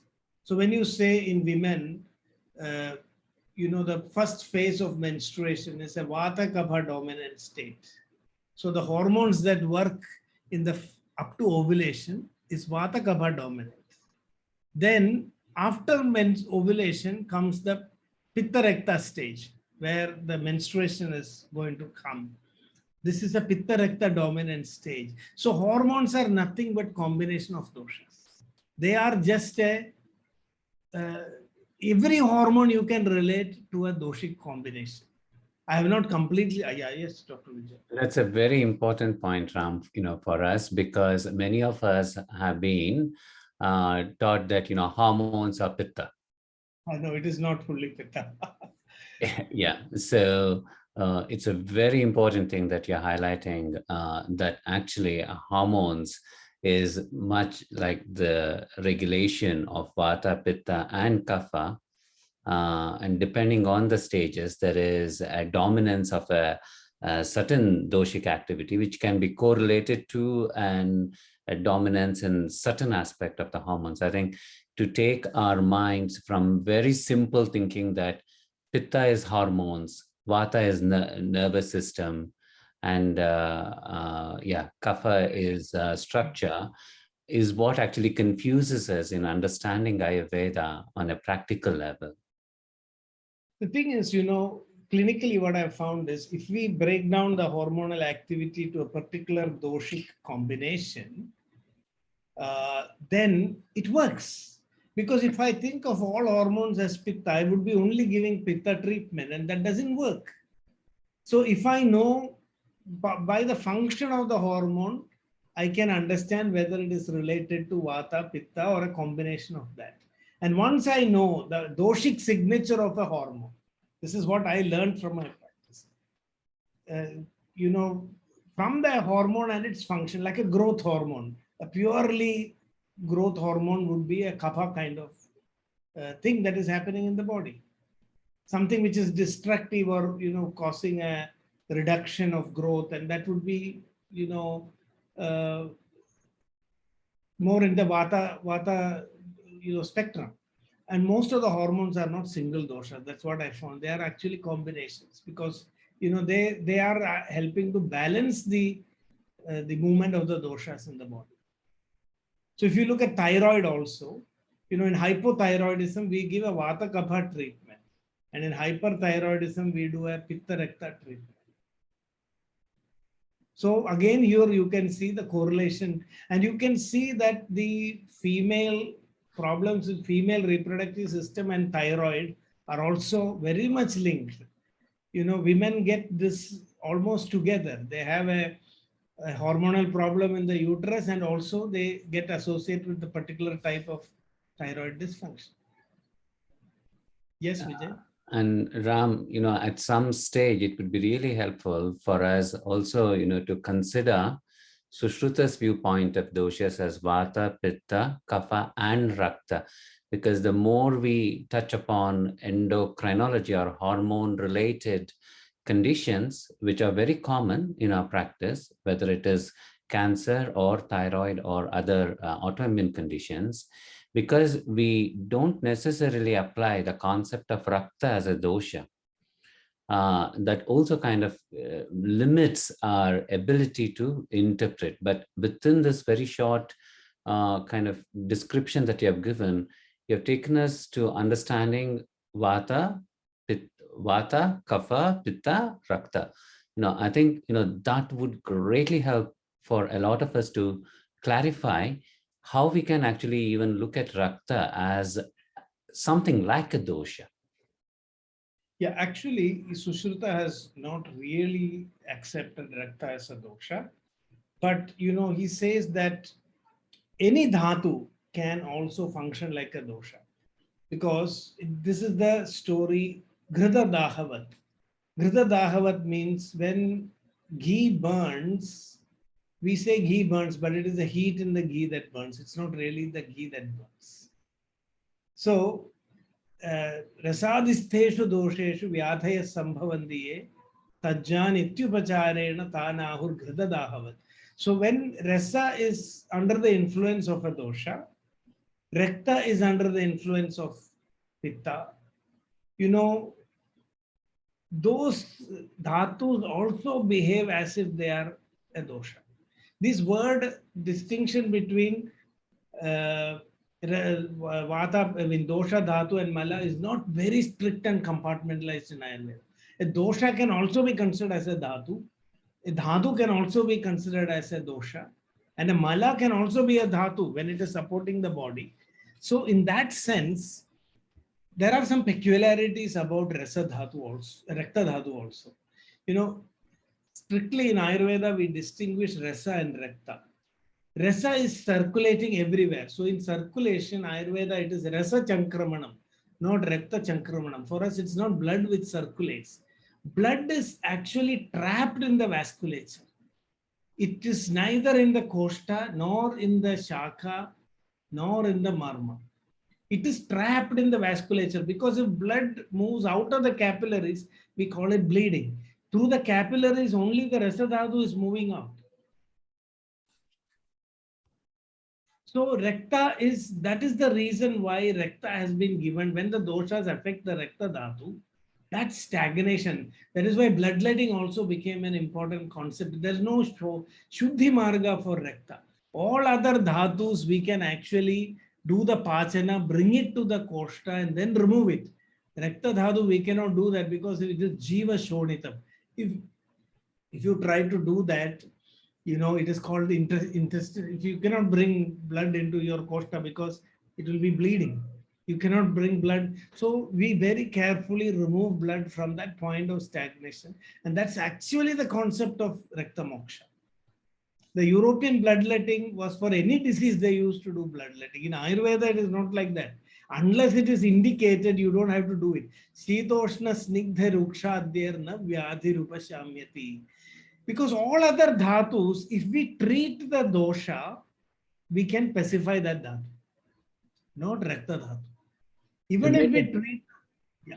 You made an excellent point to differentiate between bloodletting, because the Western concept, or the Western naturopathic concept that I've studied of bloodletting, comes from Galen, who did not have an understanding of circulation. He thought blood is produced and then it reaches its target tissues and it gets stagnated, therefore you have to release it. Whereas in Ayurveda, the concept of rasa, circulating, has always been there. Rakta, stagnating, is quite different to Galen's understanding of Rakta stagnating because there is no circulation. Yes, the reason why we say is because the Rakta dhatu is trapped and Rasa dhatu is circulating everywhere. The dosha, we can try to do shamana of doshas in the dhatus, because a dhatu dushti means a particular dosha is affected there. All other dhatus, we can pacify the dosha there itself. In Rakta dhatu also we can do it, but sometimes not. That is why Shitoshna Snigdha Rukshade. You try Shita treatment, Ushna treatment, nothing works. Then Shakha Dushte tu Rudhire. This means the Rakta is Dushta in the Shakha. And there we have to do Rakta Moksha. So normally, even in Rakta Dhatu, we try to remove it pacify it with medicine itself. Most of the time it's possible. Why Sushruta considered this? Because in surgery, most of the surgical conditions, this is the situation of Rakta. It becomes like a Shalya where you cannot treat it with medicine. Only if you cannot treat it with medicine, then only Rakta Moksha is indicated. This is the difference between Ayurvedic Rakta Moksha and the other kind of Rakta Moksha that was prevalent in Europe. As you rightly said, this is clearly based on understanding of Rakta Dhatu and its difference from Rasa Dhatu. Okay. So this is the whole concept. Now this is the AMA classification chart. So this I had briefly explained last time, so I'm not going again into this. There were other elements of this AMA Dosha Sthana thing which I wanted to bring in today. So this you can use as a reference, as a quick reference, in a clinic also. It'd be good to know where your patient is. Is it Bahu Ama Lina, Bahu Alina, Alina? Bahu Ama Chala is immediate Shuddhi, Sadhya Shodhanam.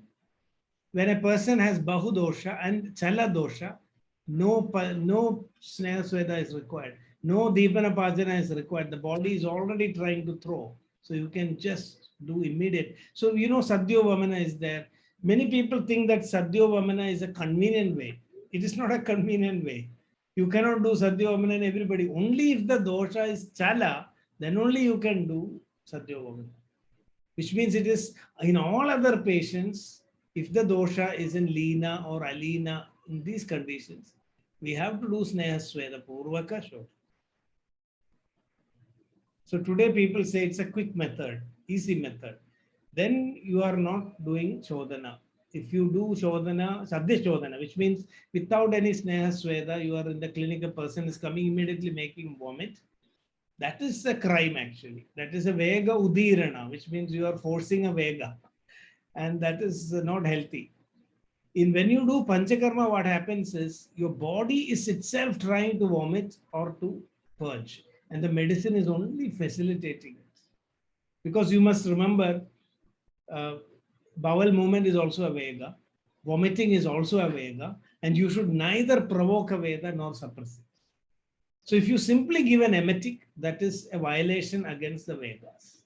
When you do Sneha Sweda, now the body brings all the doshas and even you may already feel like vomiting. If you do proper Sneha Bana and Swedana, you will already feel that urge for vomiting. And now you are not forcing a Vega, but you are only facilitating.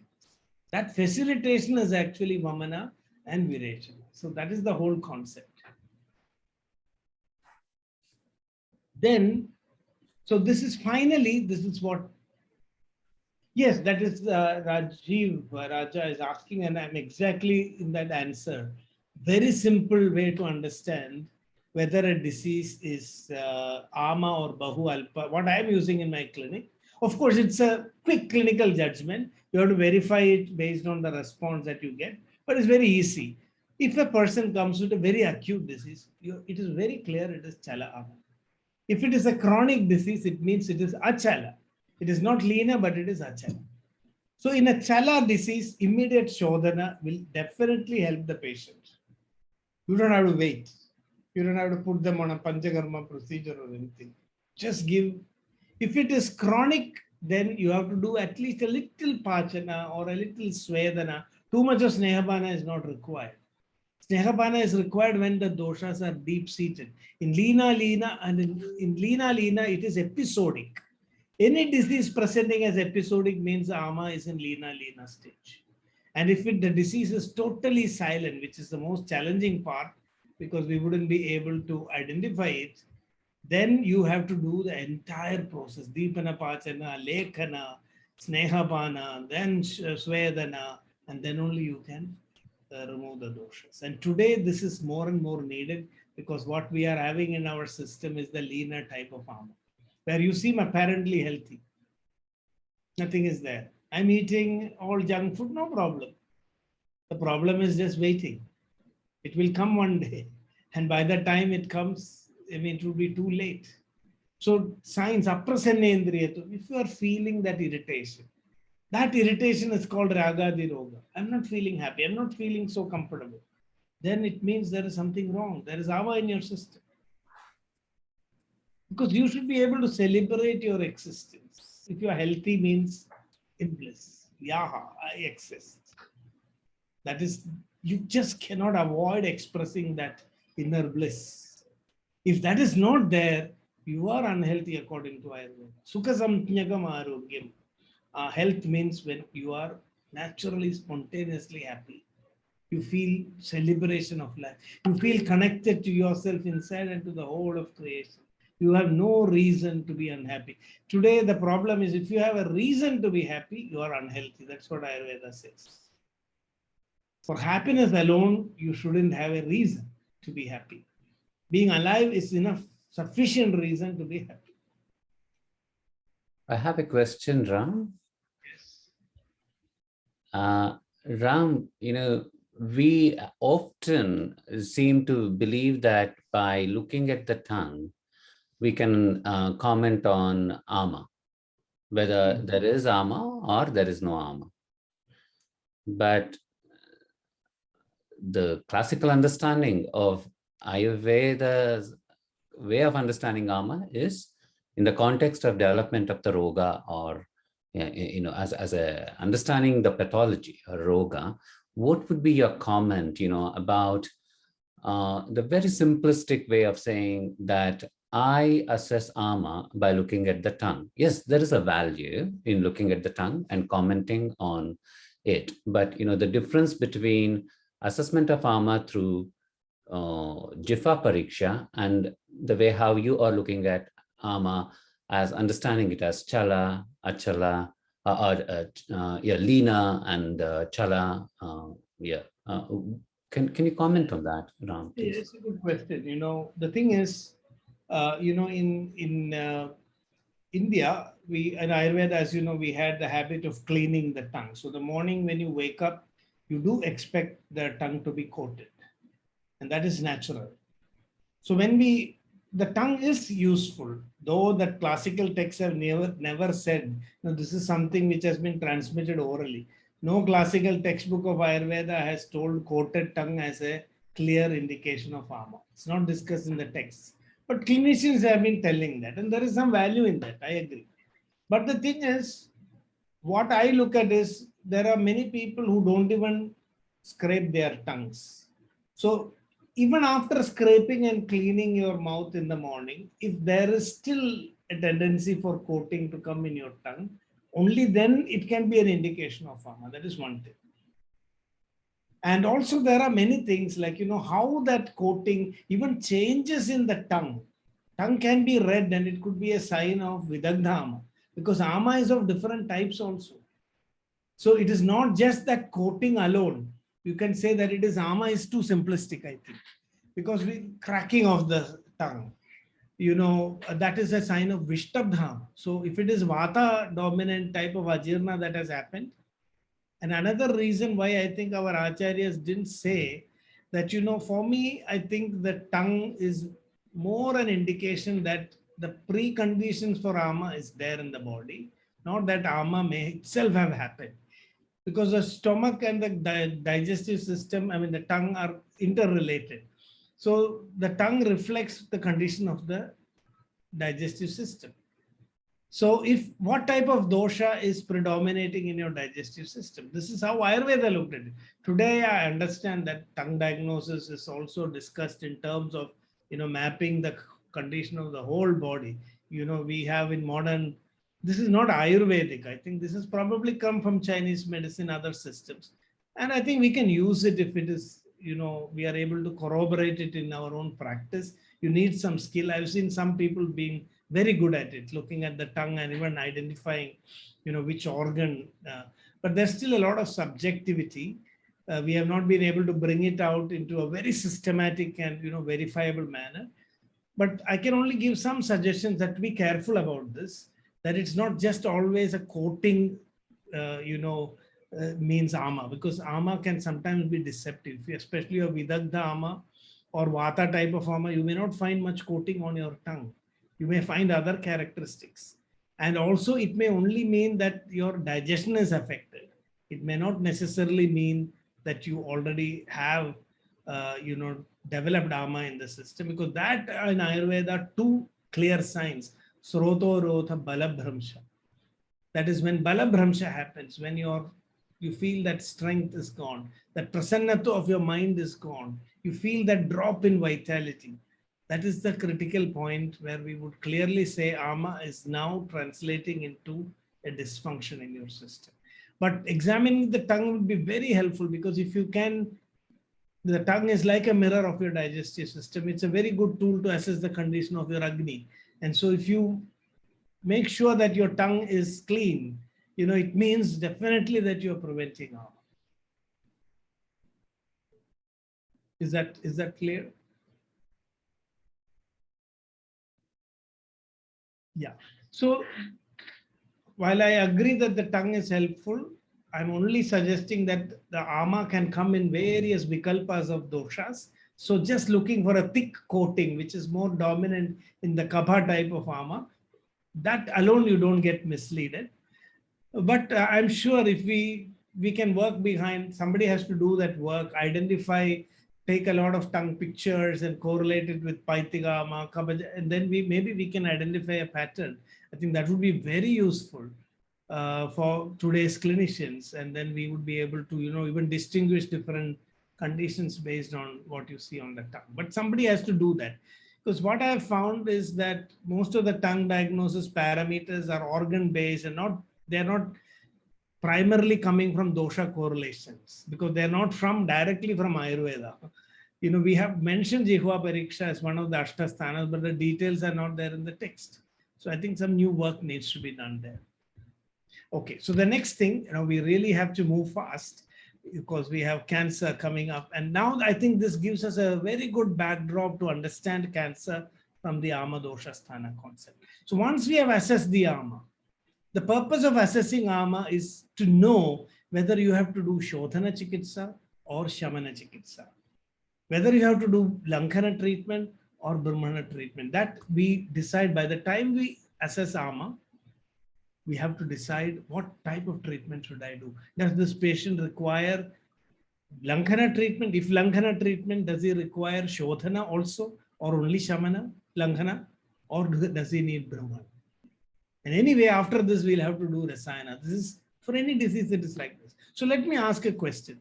Suppose we see a patient coming with madhyama ama, which is in a leaner condition. Now, what would your strategy be? The strategy is you have to tell whether you need lankhana treatment or brahmana treatment.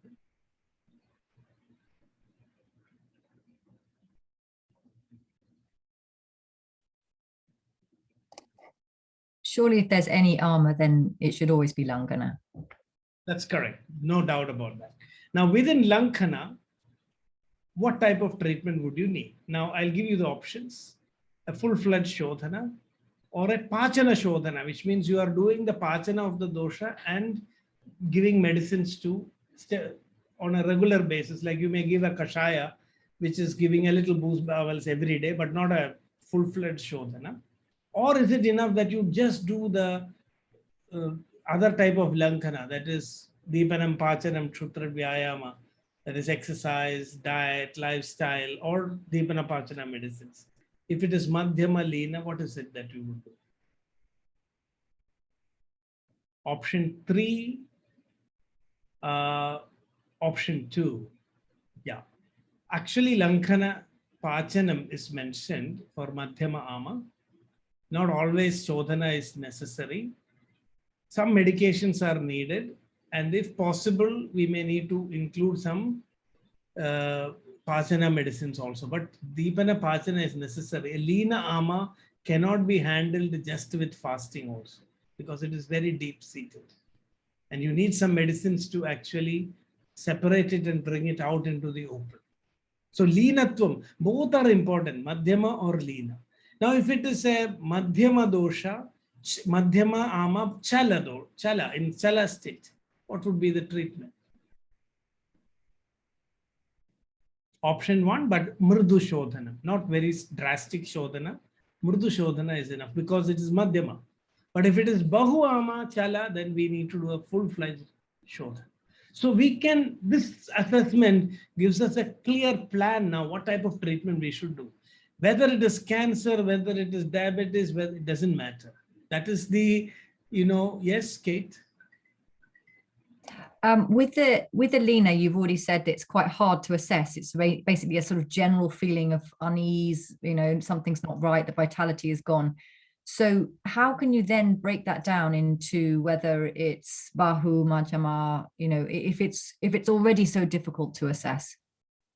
Yeah, it's a very good question, because Lena Ama in the Alpa stage is completely asymptomatic, but when it is Madhyama or Bahu, it does have some more specific symptoms. That is, a lot of disturbance, sleep disturbance, aprashasta, ashasta swapna darshanam. It brings a lot of symptoms like inflammation, which may not translate actually into a disease.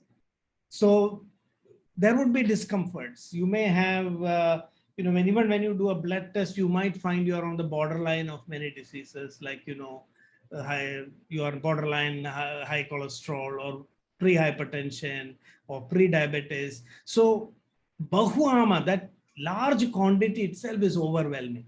But because it is Lena, it is not able to manifest as a full-fledged disease, but it will still cause a lot of issues. It is the Alpa Lena Ama which is totally silent. And that you can deal with by regular fasting or, things. But this Lena Bahudosha Ama, like which I judged myself to be having, about 1 year ago, with borderline cholesterol, pre-hypertension, pre-diabetes. And then I did a Vamana, then I did a course of Virechana, and then I did all the other Lankhana procedures and also Deepana Pachana medicines. And my cholesterol was 258. It came down to 140, the total cholesterol levels. I had tried to do this with medicines before, but it didn't work. It would, from 250, it might come to 210, but it would never come down so much. So this was a clear case of Bahu dosha, but between Madhyama and Bahu, you can also grade it, this is very challenging. This is a clinical skill that you need. Hopefully, if we can develop some very good tools in the future, we may be able to demarcate. But clinically, I just make some assumptions based on my skill and then adjust it based on patient response to treatment. And, as you work with the patient, you will know better. So this is mostly clinical judgment. So you move from Madhyama, Bahu, or somewhere in between, and Madhyama to Alpa. And Alpa is totally unnoticed. And that is why we say, just do the fasting, just do the Rutu Shodhana, just make adjustments in your diet so that, just take it, go with the feeling that you may have Alpama because you have violated rules of, living and all that. So just do that. But from Madhyama to Bahu, you will find here are some regular checkups. I'm not against doing health checkups also, because sometimes if there is a metabolic disturbance, metabolic abnormality, then which is also seen through modern testing, then it's very clear AMA is there. That's why I want to look at AMA as metabolic stress. So there are a lot of people who are obese, but they are metabolically normal. There are two types of obesity: people obese with being metabolically normal, and people obese who are metabolically abnormal also. So if they are obese and metabolically normal, I would put them as Madhyama Ama, Lena. So they have no disease. But if they are Bahu dosha and Lena Ama, then they'll be metabolically abnormal also, but still no disease. In those who are, so this is a very good way to, this is again my, based on, because as Vijay said, we are seeing modern data coming in, and I'm looking Ayurvedic concepts also. This is how I have solved this problem, because a lot of, yes, Vijay. I think if I may add, in clinical practice, that if I look at, let's say, in thyroid conditions, an elevation in reverse T3, or if I see in mild increase in cholesterol, which can happen around the age of 40, if there is any genetic single nucleotide polymorphism, like genetic SNPs, like maybe there is a ApoA or ApoE, which is elevated, and no disease actually, that gives to me an indication that actually, yeah, we have time. So there is leaner ama, so we can be more systematic about doing Shodhana. So it's a leaner ama, but madhyama, because there are genetic indications of this person possibly developing, that data is available, maybe 60% of chances or 50% of chances. Yes, so I think we can use these modern information. I found sometimes them very helpful to correlate.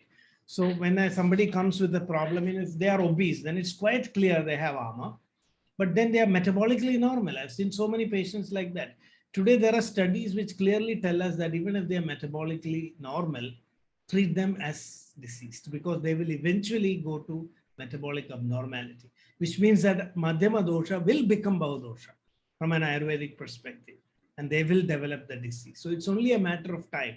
So you can read new guidelines on obesity, not to consider metabolically normal obese people as okay, because they will also evolve. And if they are already metabolically abnormal, then you have to be very serious about it. And if they also have disease, not just pre-diabetes or pre-hypertension, but they have become, then it is a chala dosha already, which means the disease is now manifesting full-fledged. So these things are helpful sometimes. And I look at this, LDL cholesterol and HDL cholesterol also indicates the movement of doshas from Shaka to Koshta and Koshta to Shaka, which means from the periphery to the center. LDL cholesterol is considered bad. Of course, there is a debate now whether LDL cholesterol is really associated with bad cardiovascular outcomes and whether we should be aggressively giving statins. So a lot of things are changing. But HDL cholesterol is, from an Ayurvedic point of view, movement of doshas from Shaka back to Koshta, which is why it is said to be healthier, because it facilitates the movement of unwanted things back away from the center, back out of the body. Whereas LDL means it is moving towards. So this Koshta Shaka, Shaka Koshta movement is also very critical. It's not whether something is building up in your body, but how is the body dealing with it? As long as the body can remove. So I look at the LDL HDL ratio nowadays as very important. And I can see that when I do treatments which will improve the digestion of ama and remove it from the system, LDL cholesterol goes down and HDL cholesterol comes up. So now I'm using that as an indicator. Now these are all, conjectural. So it's open for discussion. I'm only sharing some of the insights. This is not from Ayurvedic text, but when you are confronted in a clinic with modern data and also Ayurvedic concepts, sometimes you tend to make, metabolically normal, Mary asked that question, is actually when their metabolic parameters are normal, but their BMI is very high. They are not normal. BMI is maybe 30 plus, but if you look at their cholesterol, everything is normal. No blood pressure, nothing. So we say that they are metabolically normal, but they are still obese by BMI. Is that clear?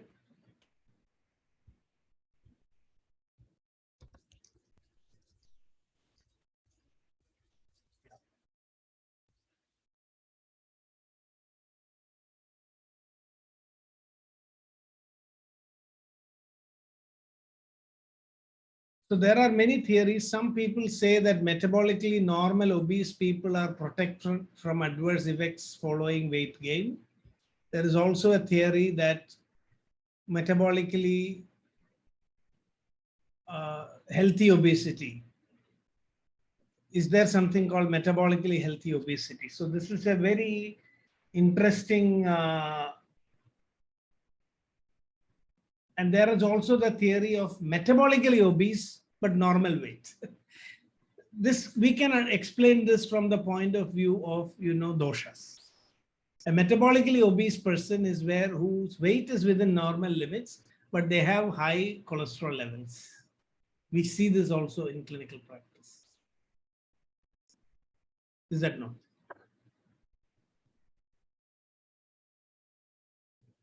So Ama, this is all indication. I mean, Ama can, this is how Ayurveda looks at this is by looking at Ama in terms of the doshas, whether it is Kapha, Pitta, or Vata. So you don't need to always put on weight before you develop, abnormal cholesterol levels or, I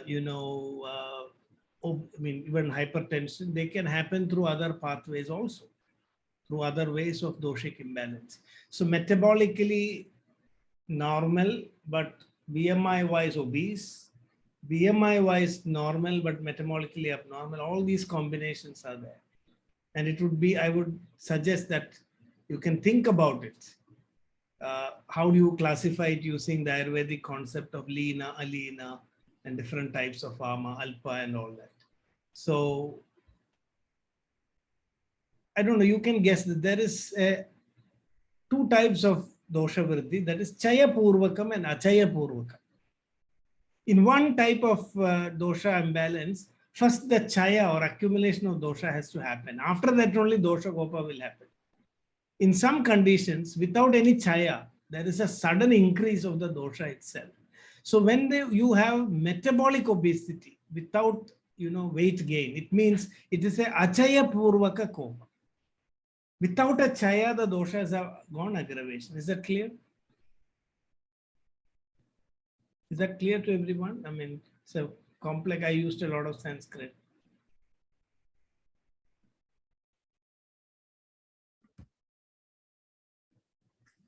Dr. Ram, maybe it would be helpful to have 10 minutes break and then to come back. I think it's a very important and a complex topic of Chaya and Achaya Prakopa.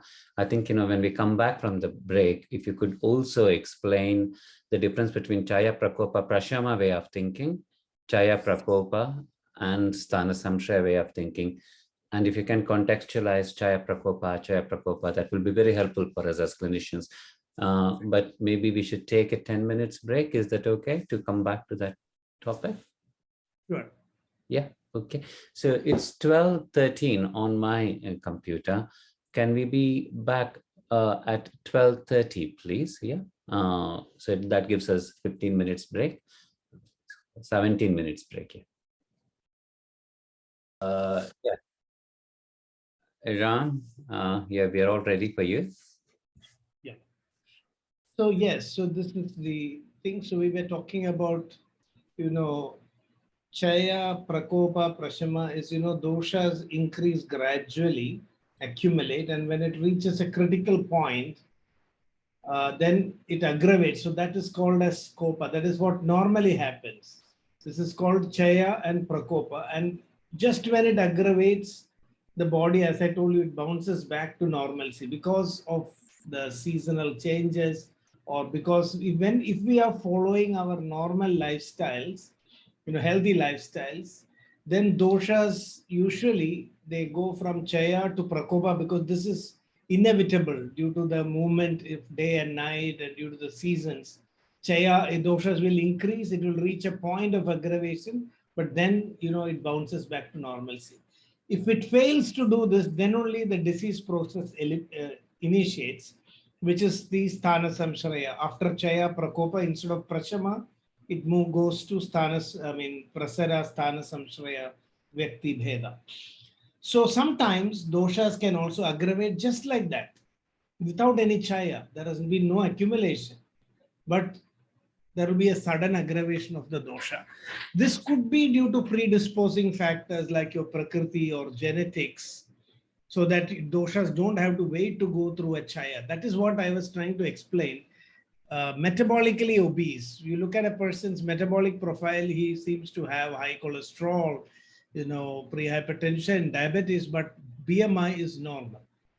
This we would consider as a Achaya Prakopa. Means without a Chaya or accumulation, dosha is directly going to a stage of aggravation. And in people who are obese, but metabolically normal, we would say that they are still in the Chaya stage. Although a lot of Chaya has happened, there is no Prakopa yet. Is that clear? I'm not sure if that was, yes, Vijay? Okay, it was clear. Okay. So if you know the concept of Chaya, Prakopa, Prachama, then it becomes clear. So now, once we know the Ama, next we need to know the Dosha Vikalpa. This is true for cancer also. If you want to have a treatment, even in cancer, Ama only tells us what strategy we should take. Should it be Lankhana or Brahmana? Is it Shodhana or Shamana? We can only get a broad idea. But what medicines we should use, we cannot decide just by knowing Ama. Now, when we do Dosha Vikalpa, we also identify specific herbs, which is specific to the dosha. So in your clinical decision making, there are 3 steps actually. First is Ama assessment, which tells you what approach to treatment you should take. Then is Dosha assessment, which tells you what herbs you must focus on. What are the main herbs which should be there in your formulation?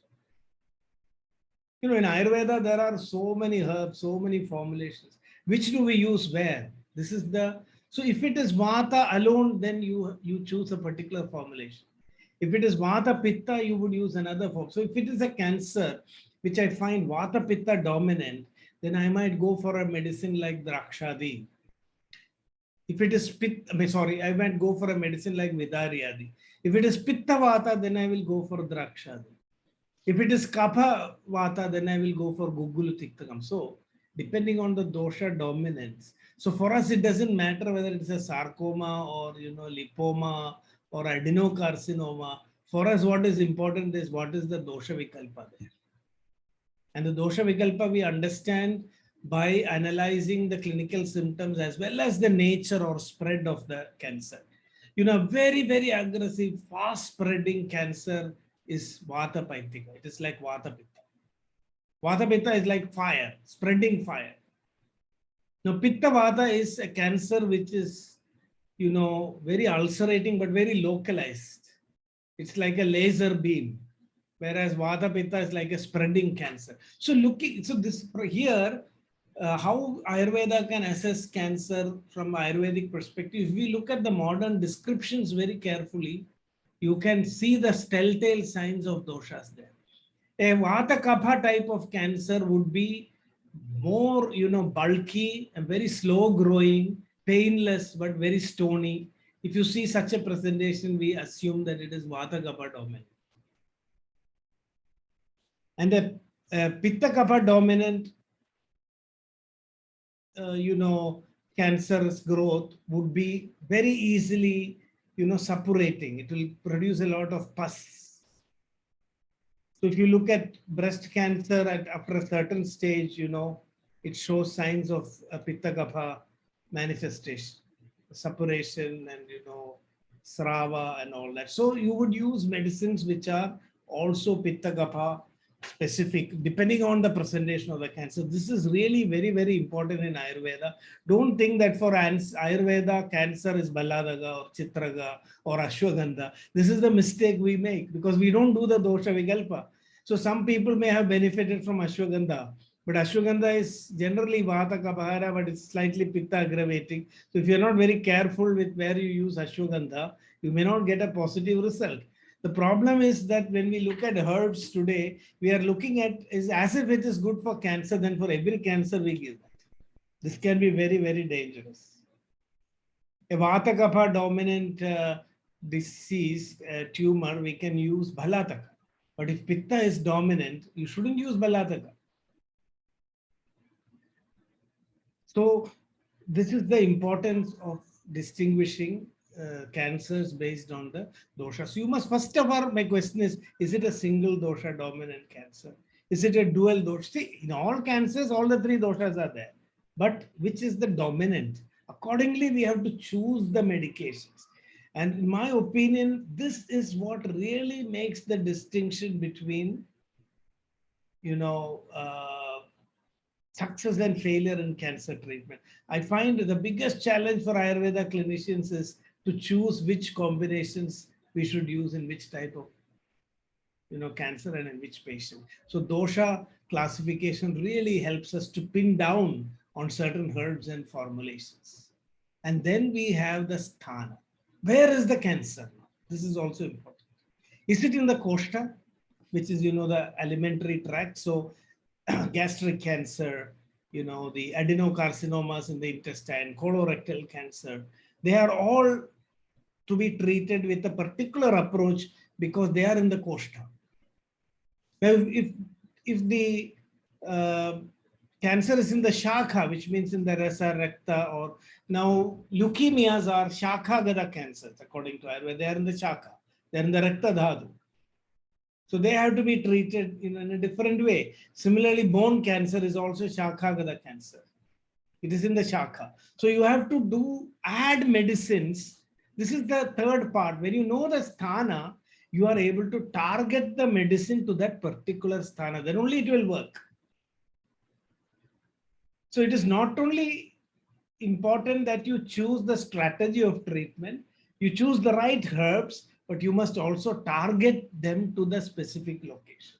So yes, Vijay. Ram, could you please, kind of indicate which of these shrotases are koshta and which are shaka and which are marmasti sandhigata, please, because not everyone here might be familiar with Kosha marga, shaka marga, and marmasti sandhigati marga.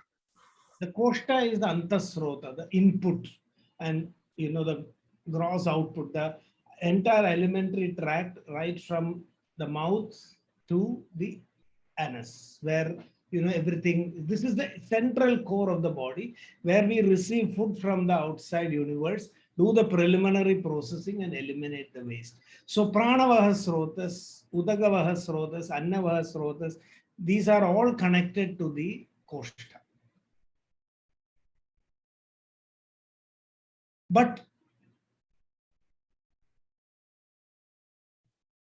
yeah, so there was a question, not just asthipachaka. We must use medicines which will target the asthi. Because, if it is, and we must look at it also.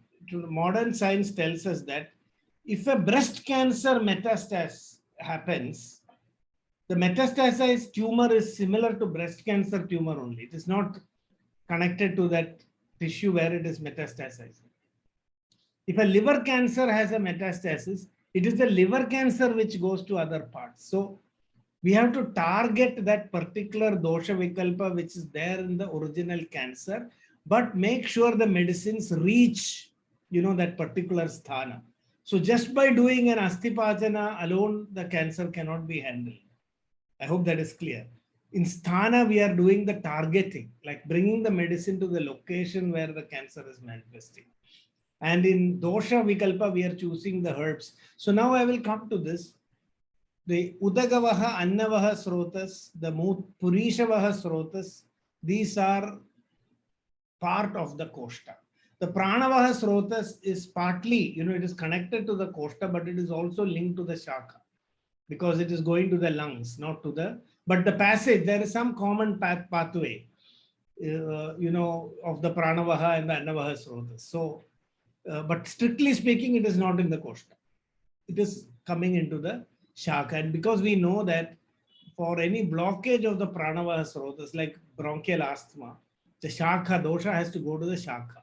Just an obstruction in the kosha will not cause a damage to the pranavaha srotas. So strictly speaking, udagavaha, annavaha, and purishavaha are in the kosha. And the rest of the things are actually in the shaka. And the organs like shiras, hridaya, vasti, marmas, asti sandhi, these are all vital organs. So they are called the marma. So we can look at the body in Ayurvedically, we have the central pathway where all the food comes, the waste is removed. Then the conduits, which are the srotases, connecting, our central part to the vital organs. So from the vital organs, through the srotases, nutrition goes up, waste comes out. They are eliminated through the shaka. Some of these wastes are eliminated through the shaka. That is, mutravaha and swedavaha srotas are outlets from the shaka. Purishavaha is an outlet from the koshta. The problem with this marma is called Madhyama Rogamarga or central pathway because it does not have an outlet of its own. So if a dosha comes into the marma, according to Ayurveda, a cancer which is inside a marma is asadhya.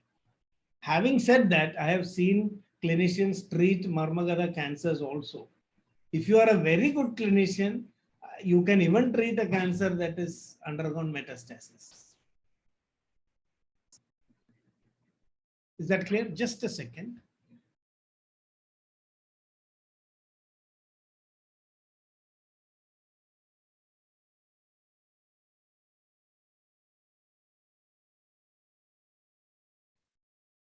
Yeah, is that clear, Vijay? Do you think I need a little bit more explanation here for the Koshta, Shaka and Marma?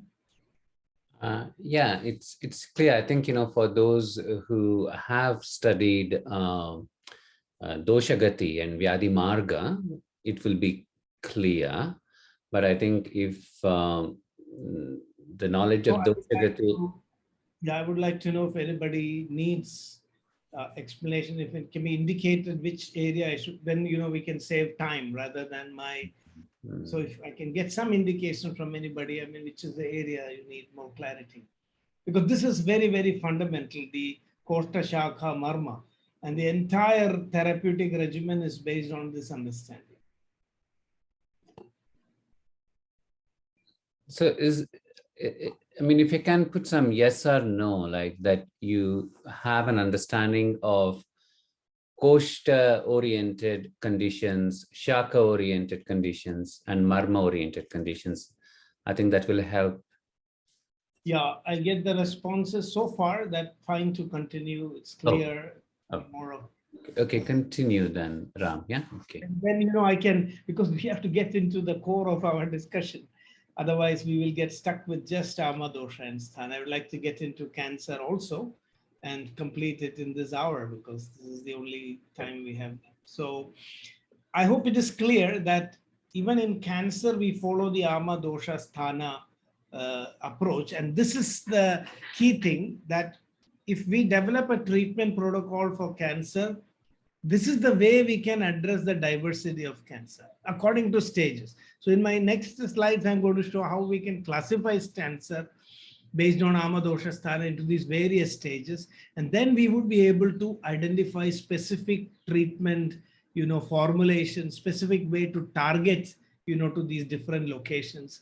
And then I think the outcomes will be much better. Today, I've seen clinicians picking up few herbs or few formulations which they think are good for cancer, and then just giving it for every other cancer. Sometimes there is success, sometimes it is not there.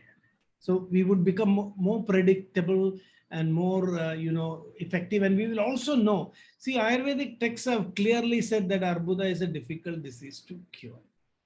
So a lot of thing depends on how skillful the clinician is. For the Alpa Buddhis or less intelligent, Sushruta tells most of cancers, and now here it is asadhyam. If it is going into a srotas, it is asadhyam. If it is going into a marma, it is asadhyam. If it is fixed, it is asadhyam. If it is metastasized, it is asadhyam. The first time I read Arbuda treatment in Ayurveda, I thought, oh my God, this is an incurable disease. But you go to clinicians, that is where my hope came up. I found a doctor treating a patient in terminal stages of cancer and she survived. So many cases of survival. So, what Ayurveda tells when they say it is asadhyam is that more generally it is difficult. More the cancer advances, it's difficult, but it doesn't mean that just because there is metastasis that it's totally unmanageable, or just because it is fixed, it is totally unmanageable. And that is what we are seeing from the clinical side. So I'm bringing these two experiences. One, what the text says, which is very conservative. They're not making big claims. They are telling that it's a difficult disease. They're warning us about recurrence. They're warning us about metastasis.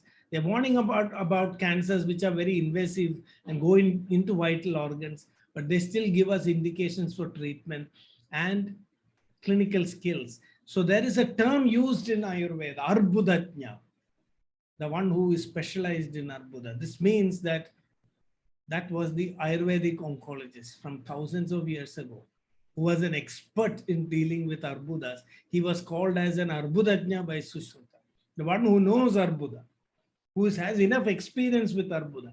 Such a person may be able to even treat an asadhya disease. So let us be very clear. Here we are dealing with death itself. It's not disease. By the time cancer manifests, it's already death.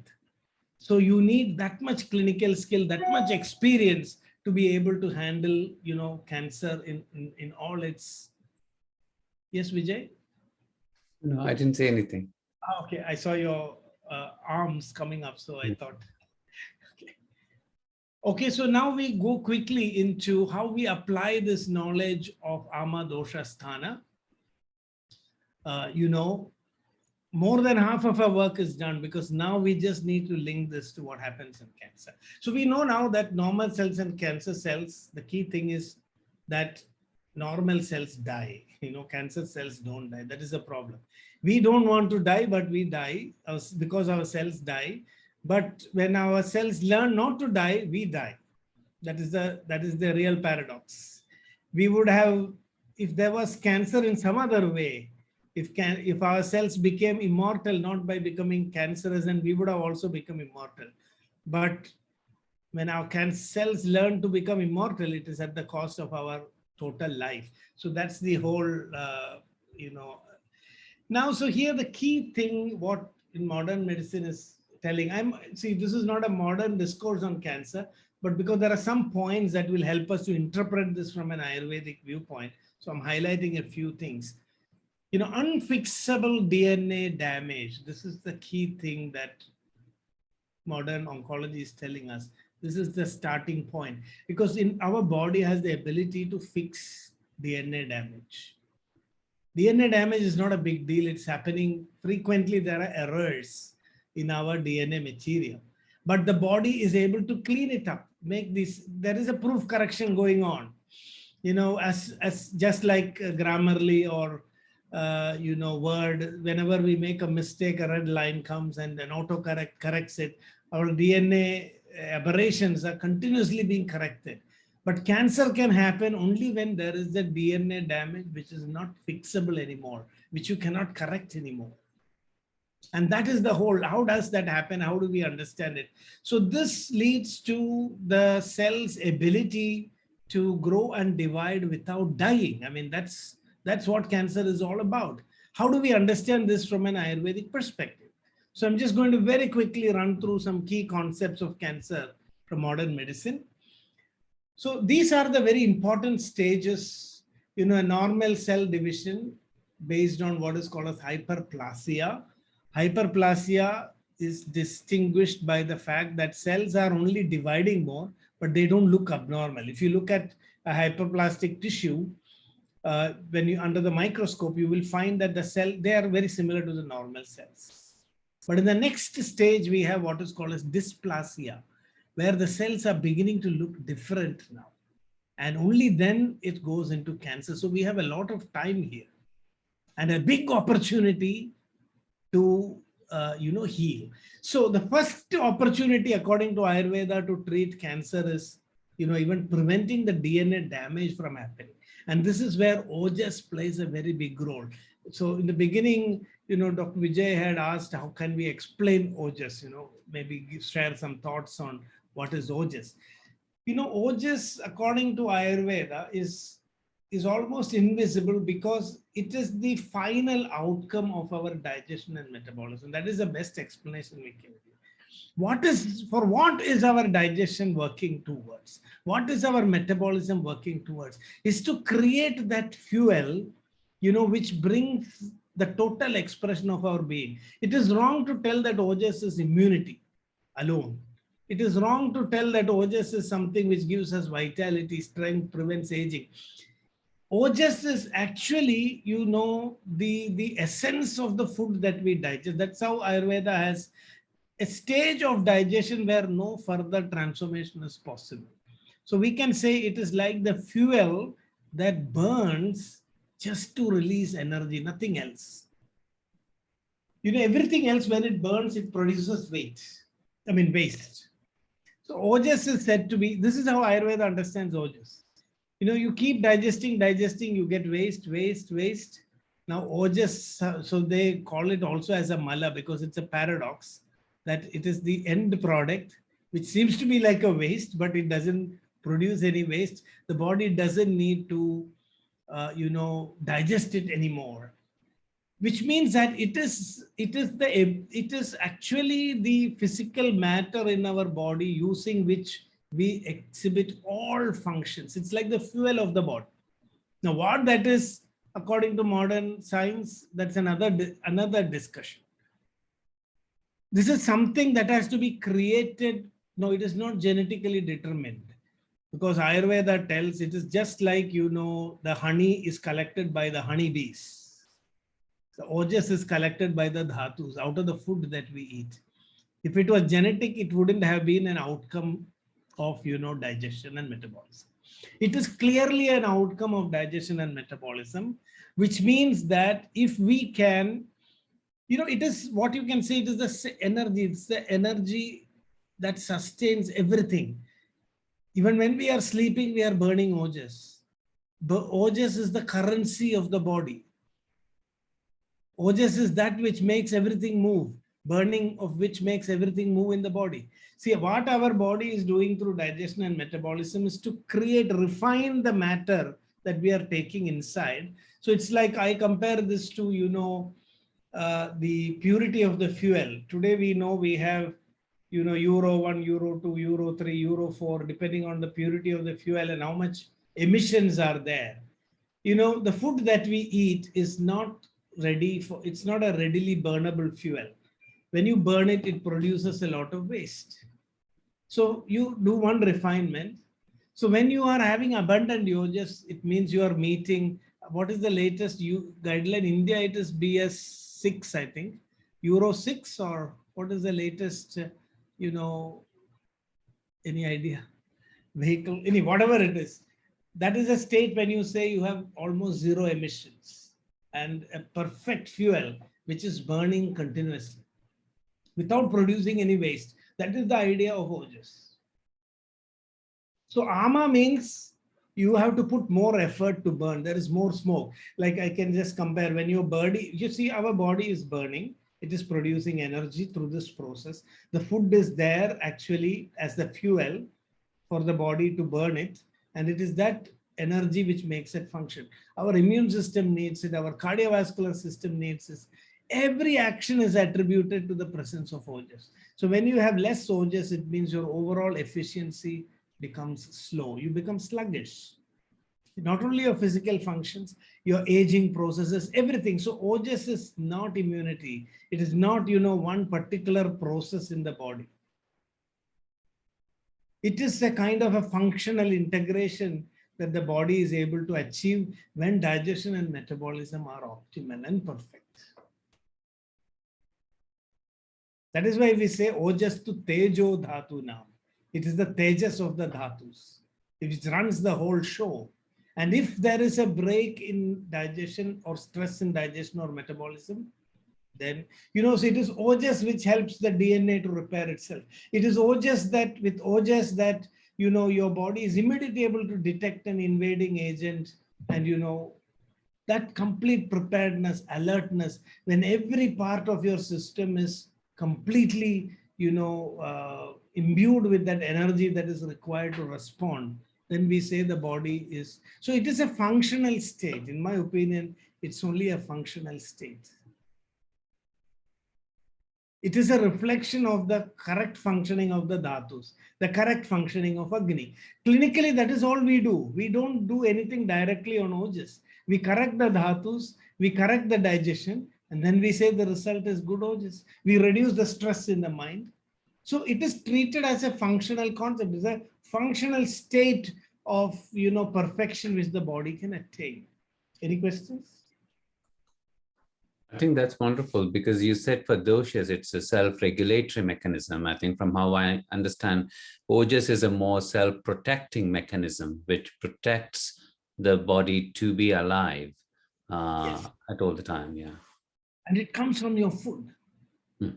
So when we eat food, we are praying that let this entire food become ojas. Let it empower my mind. Let it empower every cell in my body. And when everything is empowered and alert, my functionality is perfect. So Ojas, when you have Ojas, it means that every single cell in your body is functioning optimally. When it is functioning optimally, every response that the body needs to do can happen. Now the body is responsive to the doshas. That is what the doshas want to do. The body will be able to do when it has Ojas. Otherwise, Vata wants to push you in this way, but the body is very slow because it cannot, move that fast. When you have Ojas, your mind is functioning perfectly, your reflexes are functioning perfectly. Every cell is functioning. It's like being fully charged with, you say your battery is fully charged.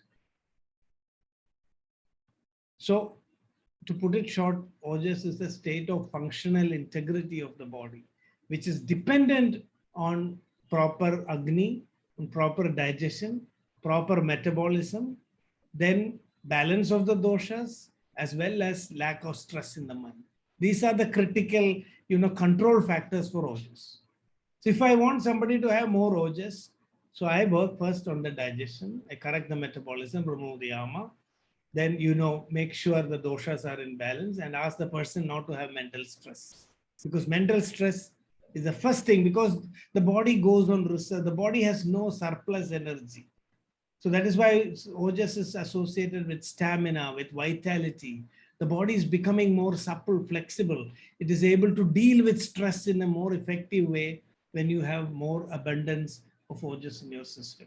So when there is no Ojas, the self-repair, because when Ojas is less, the body is struggling just to stay alive. All the energy used to just to stay alive. So the additional functions are not possible. You get tired very easily. So I hope it is clear. I mean, I don't know if this is the best way I can explain what is Ojas. As a state of functional integration that is achieved when your digestion, metabolism, balance of doshas, and mind is kept in a calm state. All these things together determine the manifestation of Ojas. So it is lack of Ojas that actually creates the condition for DNA to be damaged, according to Ayurveda. And I'll come back to that. Now, so all cancers begin in cells, we say. So it is Dhatu Gadam. Cell is comparable to Dhatu in Ayurveda. So cell is Dhatu Gadam, which means, that is why I'm saying that Lina Ama produces cancer. Because Lina Ama means Ama inside the Dhatu. Linan Dhatushu Anutklistan. Dhatushu Linan, that is what the texts say. And cellular level means in the dhatus, because inside the cell is what we consider as the dhatu. So the changes that happen at the dhatu level or the cellular level, and as I told you, Johns Hopkins University released a big scare when it said that cancer can happen randomly. I wouldn't fully dismiss it. Maybe cancer is also karmaja vyati, but it is also environmental. To a great extent, it is preventable, but some people get it in spite of all the efforts that they take. So keep that in mind. So changes are happening. Mutations are what drive cancer cells. And mutations can happen when a cell is dividing. And now this is very, very interesting here. How does this mutation happen?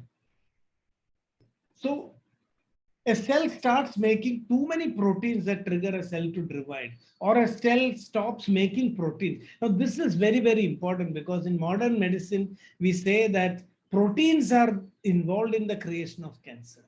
This DNA damage is related, it's translating as, aberrations in proteins. And this is very, very interesting. It's after studying modern aspects of cancer that I got this correlation. Gatra Pradeshe Kwajideva Dosha Samurchida Mamsam Asr Pradushe.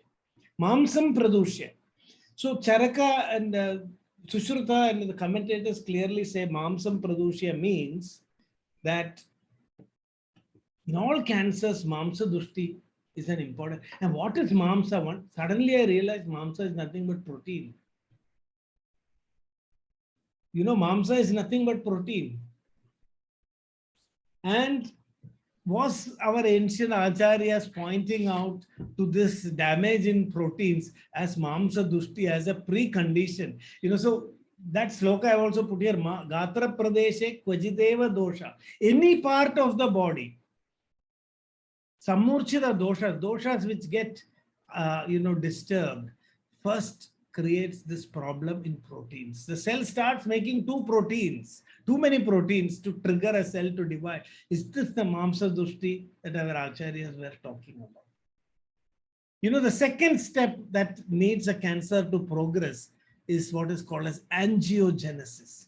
A cancer cannot develop.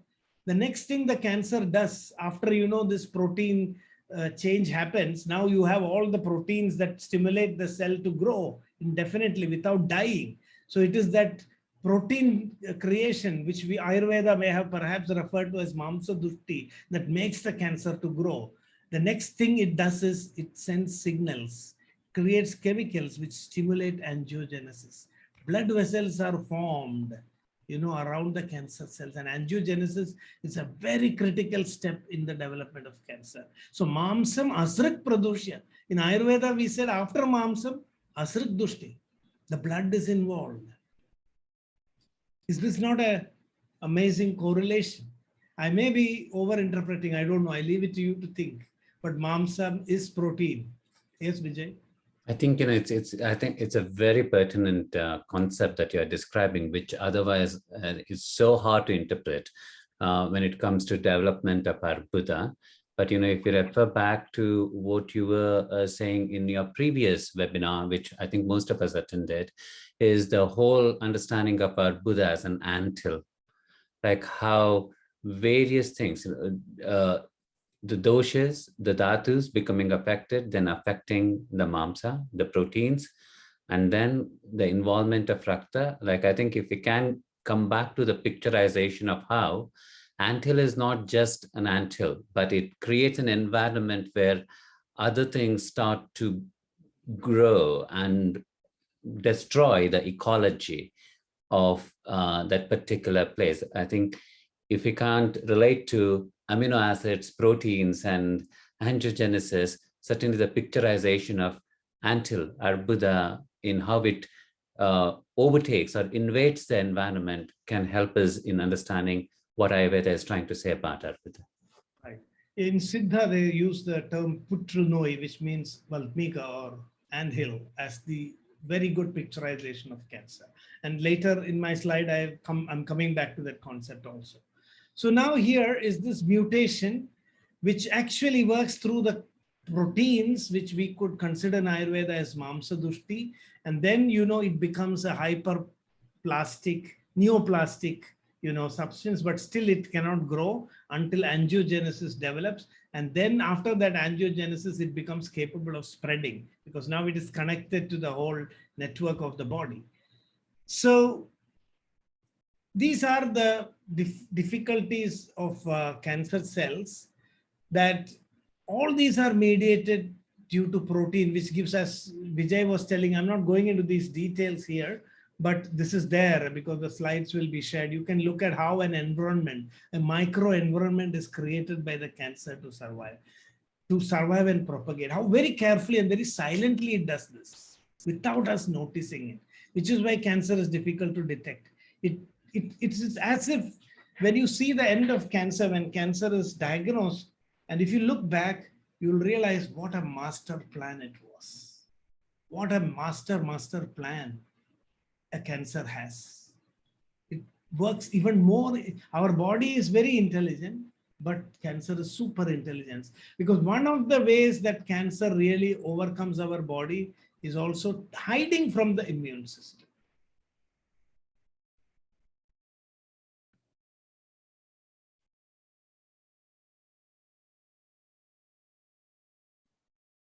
Yes. Angiogenesis may happen in many other diseases, but that is why Asrik Dushti is also, Vata, Rakta, so many diseases, Asrik Dushti is there. But in cancer, it is very, very critical. So it is as if Mamsa Dushti and Asrik Dushti are mentioned together. That makes it really very pertinent. This combination is not there for other diseases. So it's not just angiogenesis alone cannot create cancer. After the protein derangement, when the cancer has reached a certain stage, then, it tells blood vessels to grow towards tumors. And the blood vessels obey now. Right? And then there are 2-3 things which cancer cells do. One is hiding from the immune system. This is what Ayurveda calls as leanatvam of the arm. That hiding nature, being dormant, escaping. And then tricking the immune system. These 2 things are very interesting from Ayurvedic perspective, because ama itself is a very tricky substance. It can do, this is true of other diseases, like especially autoimmune disease. Your body may mistake it, not able to understand whether it's part of the body or not. In being inside the cell itself, that is the strategy of cancer. Ama looks half like dhatu, half like cell. So you can always present yourself like a dhatu, and our immune system will not understand. Or you can trick the immune system to thinking that your own cell is actually the ama, because both ama and the dhatu look similar in many aspects, because it is a half converted dhatu ultimately. Ama in each particular dhatu, it's its own half converted, so if it is a cancer developing in a breast cell, a modified breast cell is actually, from an Ayurvedic point of view, an ama version of that breast cell. So it is partly looking like a breast cell. So the immune system, it is tricking the immune system.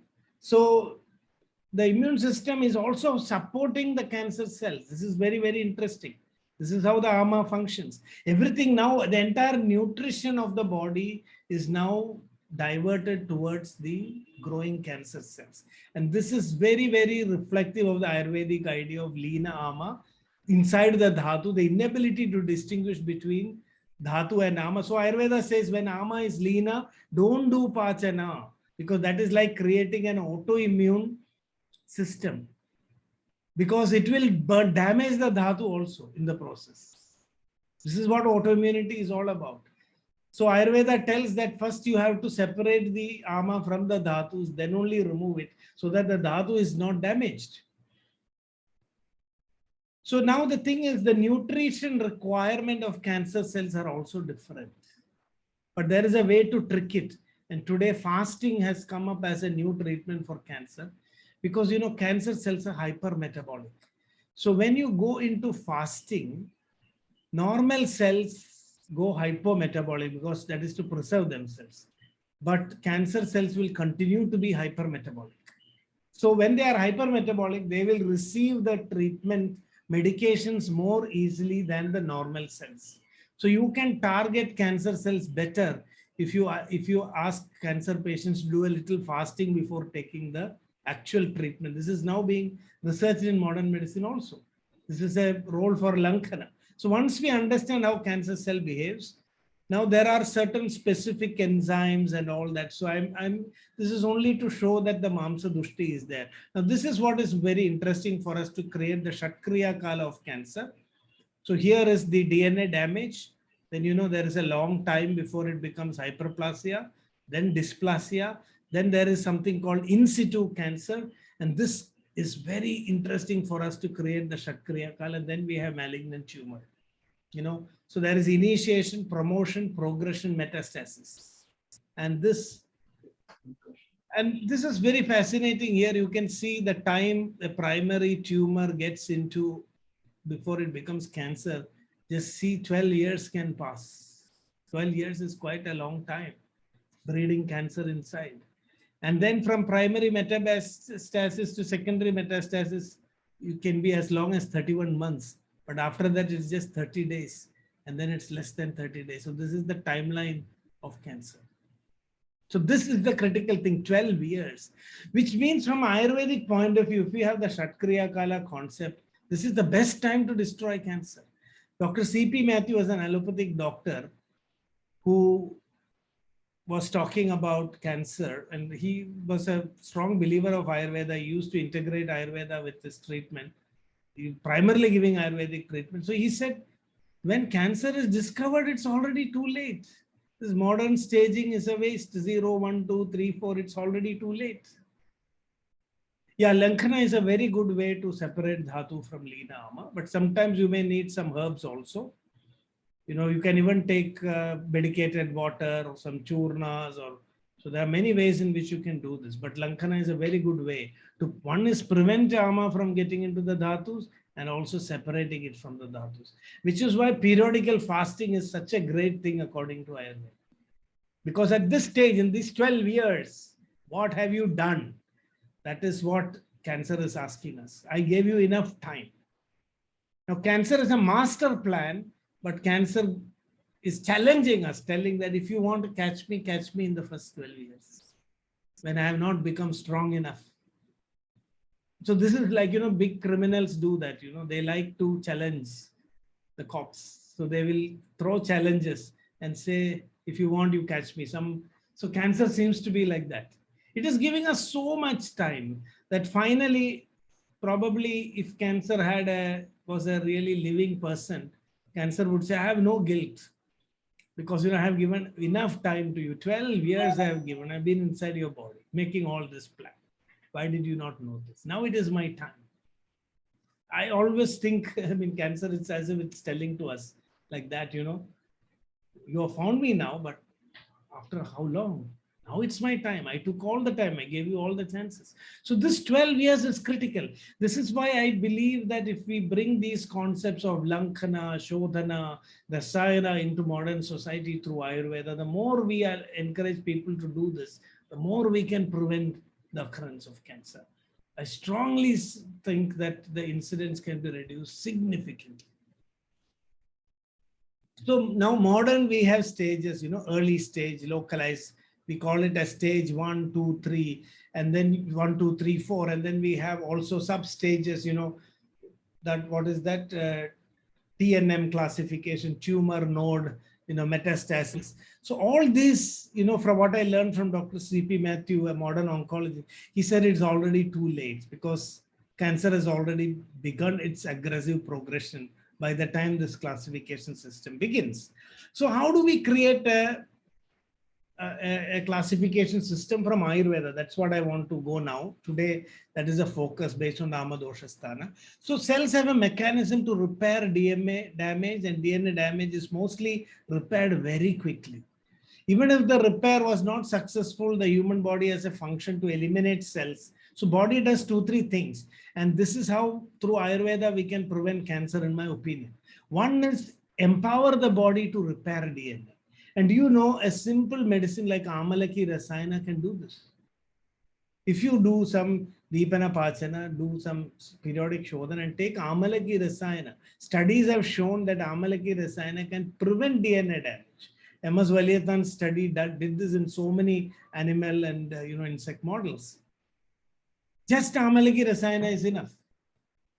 But with, of course, a good lifestyle. And don't think that you can do anything and then just take a spoon of Amalaki Rasayana. We can definitely prevent DNA damage. Body already does that. The second thing is, even if the repair was not successful, the human body has a function to, whenever a cell has a damaged DNA, it tries to repair it. If not, that cell itself is destroyed. So these mechanisms we have to activate. Sometimes even cells mutate. They escape the first 2 things. Even mutated cells are identified and disappear. And body kills. So this is all part of Deepana, Pachana and Rasayana in Ayurveda. And fasting is a good Deepana, Pachana because autophagy is also one mechanism which got a Nobel Prize. This is nothing but the Ayurvedic concept of Lankana. Yes, Vijay. Ram, could you please, tell us about the Sagni and Niragni types of Langana, because that would be practically very helpful. Yeah. So fasting, restricting food and diet, vyayama, doing exercise, and studies have clearly shown, there have been experiments in which people actually, tip the serum from people before and after exercise and try to culture cancer cells in them. So the serum after exercise, which is a Niragni type, where you are not using heat from outside, but you're generating the heat inside the body itself. That they found that serum from people after exercise does not allow the cancer cells to grow. which means every time we exercise, we are creating the environment in the body that enables the body to identify and kill cancer cells. So in a person who's not exercising, in that serum, when you put cancer cells, they multiply very aggressively. So exercise is a very good protection, against cancer. So vyayama, even sun, exposure to sun. Today we have to be careful. But I recently heard that many human efforts to close ozone holes has been partially successful. But still, the exposing to sun itself can be a cause of cancer if you're not careful because of the UV radiation. But safe exposure to sun, especially in the morning sun, late evening sun, when it is not so harsh, and in certain seasons, it's also considered to be a niragni type of lung. Even exposure to the outside, to wind, this is also niragni. Atapa, maruta, all these things are niragni. And today there is also a new treatment of heating the body to higher temperatures for cancer. This seems very similar to Agni Karma.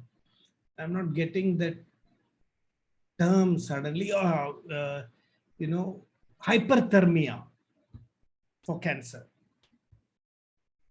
So many people translated this as Swedana, but it is not Swedana.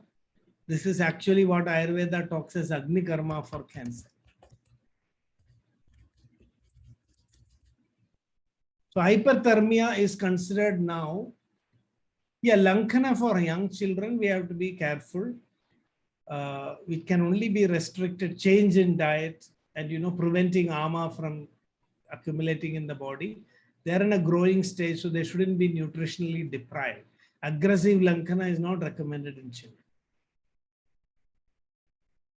So we should switch to Agni Deepana, light foods, nutritious foods, prevent the formation of ama. So you cannot do complete, fasting in children.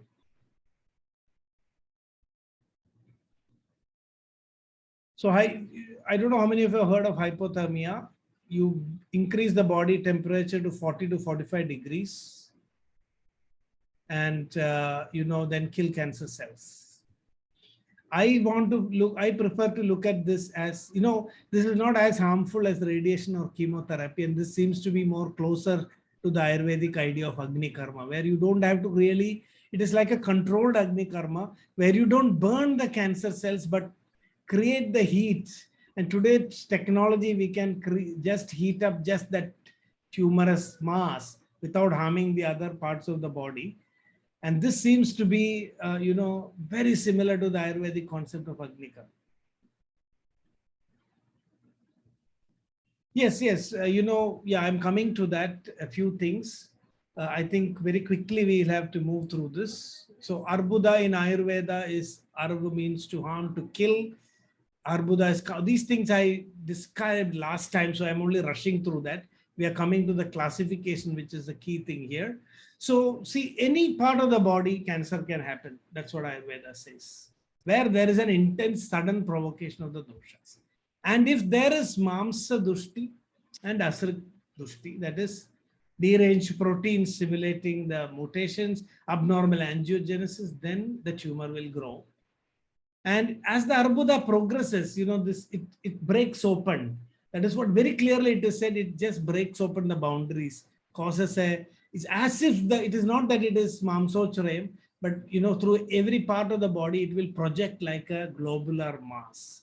Vrittam sthiram, it is not painful, mandarujam, mahantam, but it is quite big. Analpa moolam means it is more deeply rooted than we think from the outside. Shiravriddhi, it grows very slowly and it doesn't undergo ripening or paka so easily. So this is a description, and it is more than what meets the eye. So here what is important is these are the major doshas. Differentiation is important, as I mentioned, but that is a matter to discuss, when we look at different types of cancers. I'm just telling that this is the key to differentiate. In Ayurveda, it doesn't matter what type of cancer, modern classification it is, but what type of dosha, dushya combination it is, we can divide cancer into many types. I think in olden days, they did not list the whole type of cancers. So this may not be sufficient. This is my opinion. Any questions or discussions, welcome. Here I am bringing my viewpoint. Acharyas have told about 6 types of Arbuda. I find that this is insufficient to cover all the cancers today. And they have told us that you can classify more.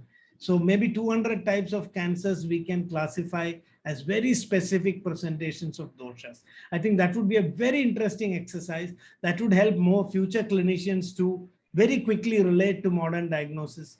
Oh, this is this dosha combination, so this is the medicine we have to use. Because right now we are lost. We think of all cancers as one. We don't know how to subclassify in Ayurveda. Now, there are certain things. This is very clear. Ayurveda has never said that we can magically cure this disease. Some prasrutam, a cancer which is separating, which is developed in vital organs, which is in the major passages, that is, which is fixed and not movable, cannot be cured. Recurrent and metastasized cancer, also Ayurveda, Sushruta says incurable. But as I told you, clinicians are curing it. So let us not have a pessimistic view. We consider it as difficult to cure, but if there's enough patient motivation, creativity on the part of the physician, we can help in such cases also. Okay, now I am coming to the Shatkriya Kala, which is a key thing based on the Dosha Sthana. So I hope we have time for that, or are we are almost done, but can we complete the Shatkriya Kala, Vijay? Yeah.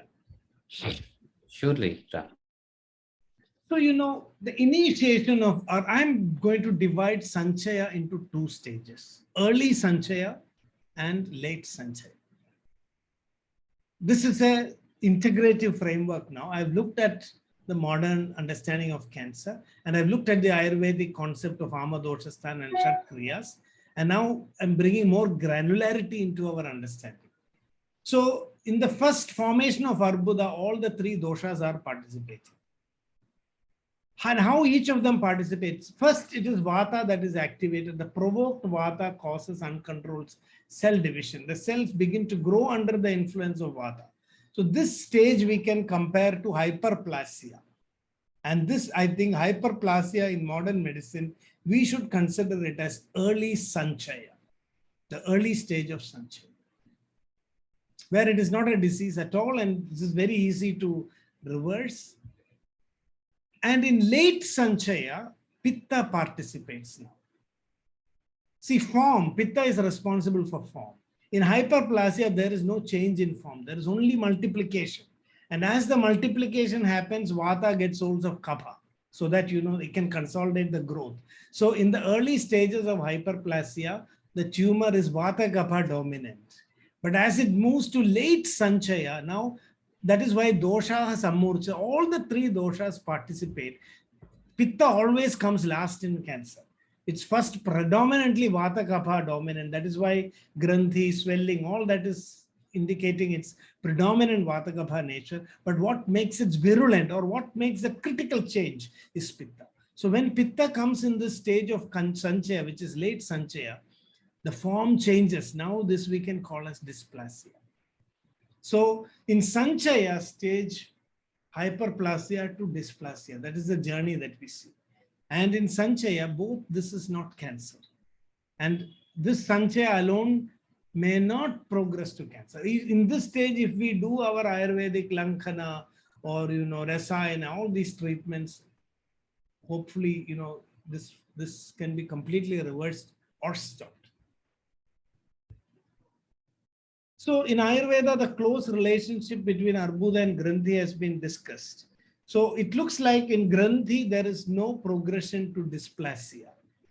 Whereas in Arbuda, there is a progression to dysplasia. That is what makes, so Acharya says that both Granthi and Arbuda begin in a similar way. But Arbuda takes a more aggressive course. So at one stage in Arbuda, the cells transform both structurally and functionally to become cancerous.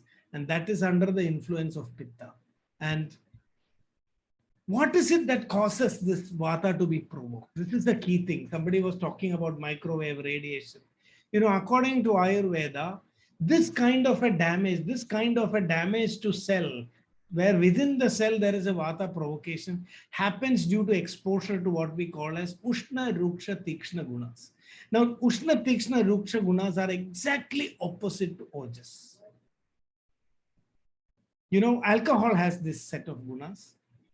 Radiation has this set of gunas. Even chemotherapy has this set of gunas, which is why, according to modern studies also, sometimes what happens is when you give chemotherapy, actually the cancer initially after regressing becomes more aggressive after chemotherapy as well as radiation, because you are exposing it to more Ushna, Ruksha, Tikshna gunas.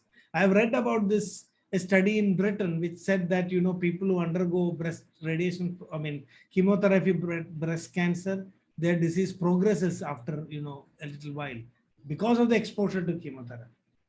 This is again because to Ushna, Ruksha, Tikshna gunas. So this combination of gunas is what actually simultaneously leads to certain events like increase of Vata, because Vata Chaya happens due to Ushna, Ruksha gunas, reduction of Ojas, and this is the triggering factor. So this is why alcohol, overuse of alcohol, overexposure to radiation, exposure to even substances like, you know, preservatives, which we use so much in our junk food. They are all having Ushna, Ruksha, Tikshna gunas. And this will provoke. Simultaneously, the Ojas is reduced, Vata is provoked to that critical point where the cell begins to, you know, multiply. I talked about this as the fear of the cell in my last, webinar, that this Ushna, because it's something which is totally against the Ojas, makes the cell very insecure. And this, of course, modern science, because we look at the cell as a complete living being. I was reading a book, Biology of Belief, where the biologist is talking about looking at the cell as an individual itself and how it can change our perspective. The cell has its own consciousness. And in cancer, this is very, very important. That is why psychological treatment is very crucial for cancer, because that feeling of insecurity, that is the platform on which cancer propagates itself. So it is, a lot of studies have shown that if patients can get back that self-confidence, they can have that feeling of, you know, self-adequacy, then, you know, cancer cell behavior can change. I have seen this in many patients also who are mentally very strong. You know, something happens in their bodies which completely changes the way cancer behaves. So this is how the prakopa comes. The next stage is the transformation, which is prakopa, which we, in modern medicine, we call this as in situ cancer. They still do not consider this as real cancer. So in situ cancer, the cancer is confined to the site of origin. It is not invasive. That is why it is called in situ cancer. And if detected in this stage, the cancerous growth can actually be removed completely. So this is also in tune with the Ayurvedic concept of Shat Kriya Kala, the prakopa state. Prasara, again, I would like to divide into early prasara and late prasara. Because early prasara itself is very clear, invasive tendency of the cancer. In this stage, cancer begins to invade the nearby tissues. So in modern medicine, so, you know, from here in Ayurveda, we can have a classification, an alternative to the TNM classification. Sanchaya 1, Sanchaya 2, Prakopa, then, you know, Prasara 1, Prasara 2, then, you know, Sthana Samshraya. And then, so this would be a very good way for us to classify cancer. This is my proposal.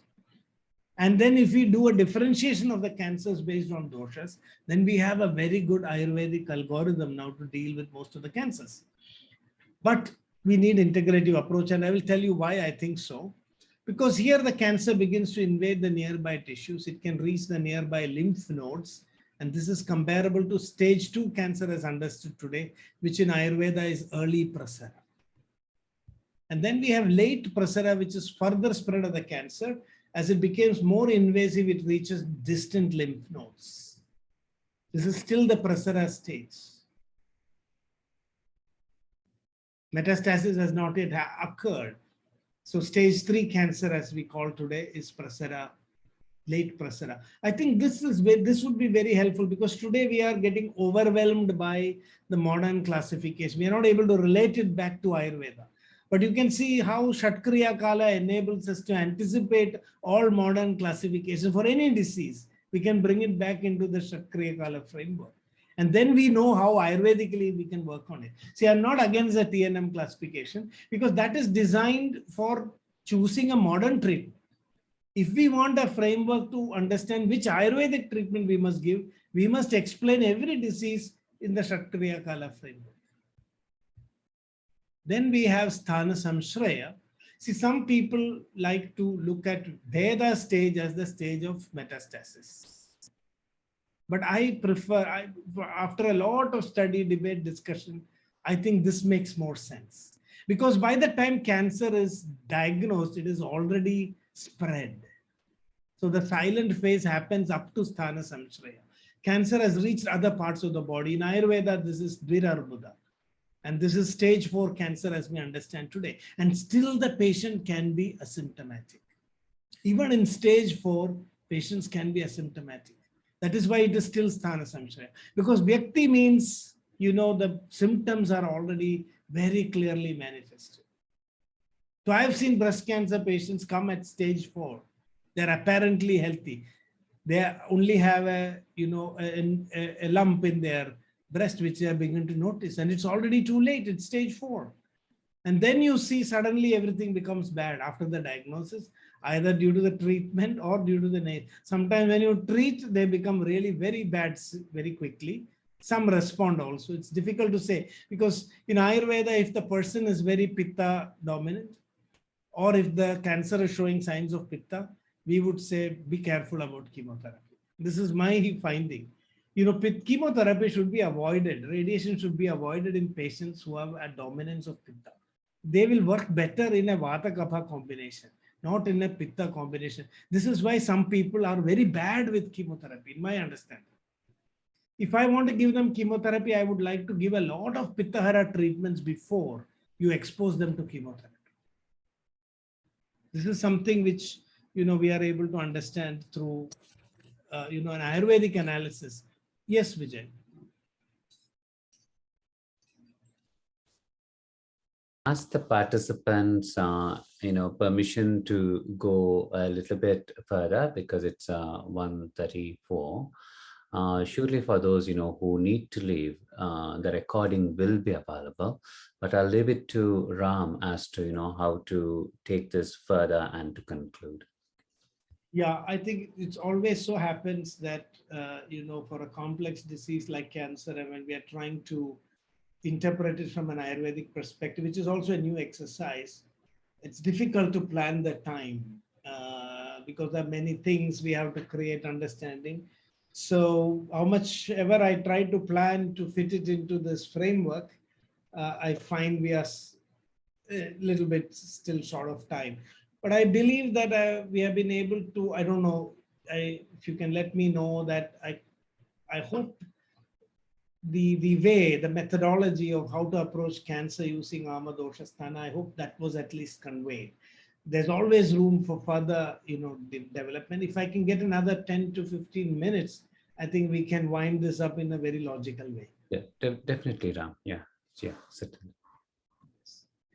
So then we have the Vyakti stage, where so only when, this is the definition of Vyakti. We call as cancer is in Vyakti stage when very definite, unavoidable clinical symptom, which you cannot ignore. You know, when you have clinical symptoms which you cannot ignore, only then you can say it has reached the Vyakti stage. And I consider this as beyond metastasis because most of the cancers, majority of the time, when they are clinically recognizable, they have already metastasized. There may be a few exceptions, but it's almost true that we can consider the clinical stage. This is advanced stage 4 disease, you know, from a modern perspective, which is Vyakti of cancer. And then Bheda, of course, is terminal stage of cancer. So this Shatkriya Kala gives us the clear understanding, I hope you agree, that we should catch cancer very early. The best time to treat cancer is before, even when it is in the prasara stage. Even Sthana Samshraya is a bit too late. So this will change our attention completely. So I'm making a very big statement here that cancer is a disease that should be prevented.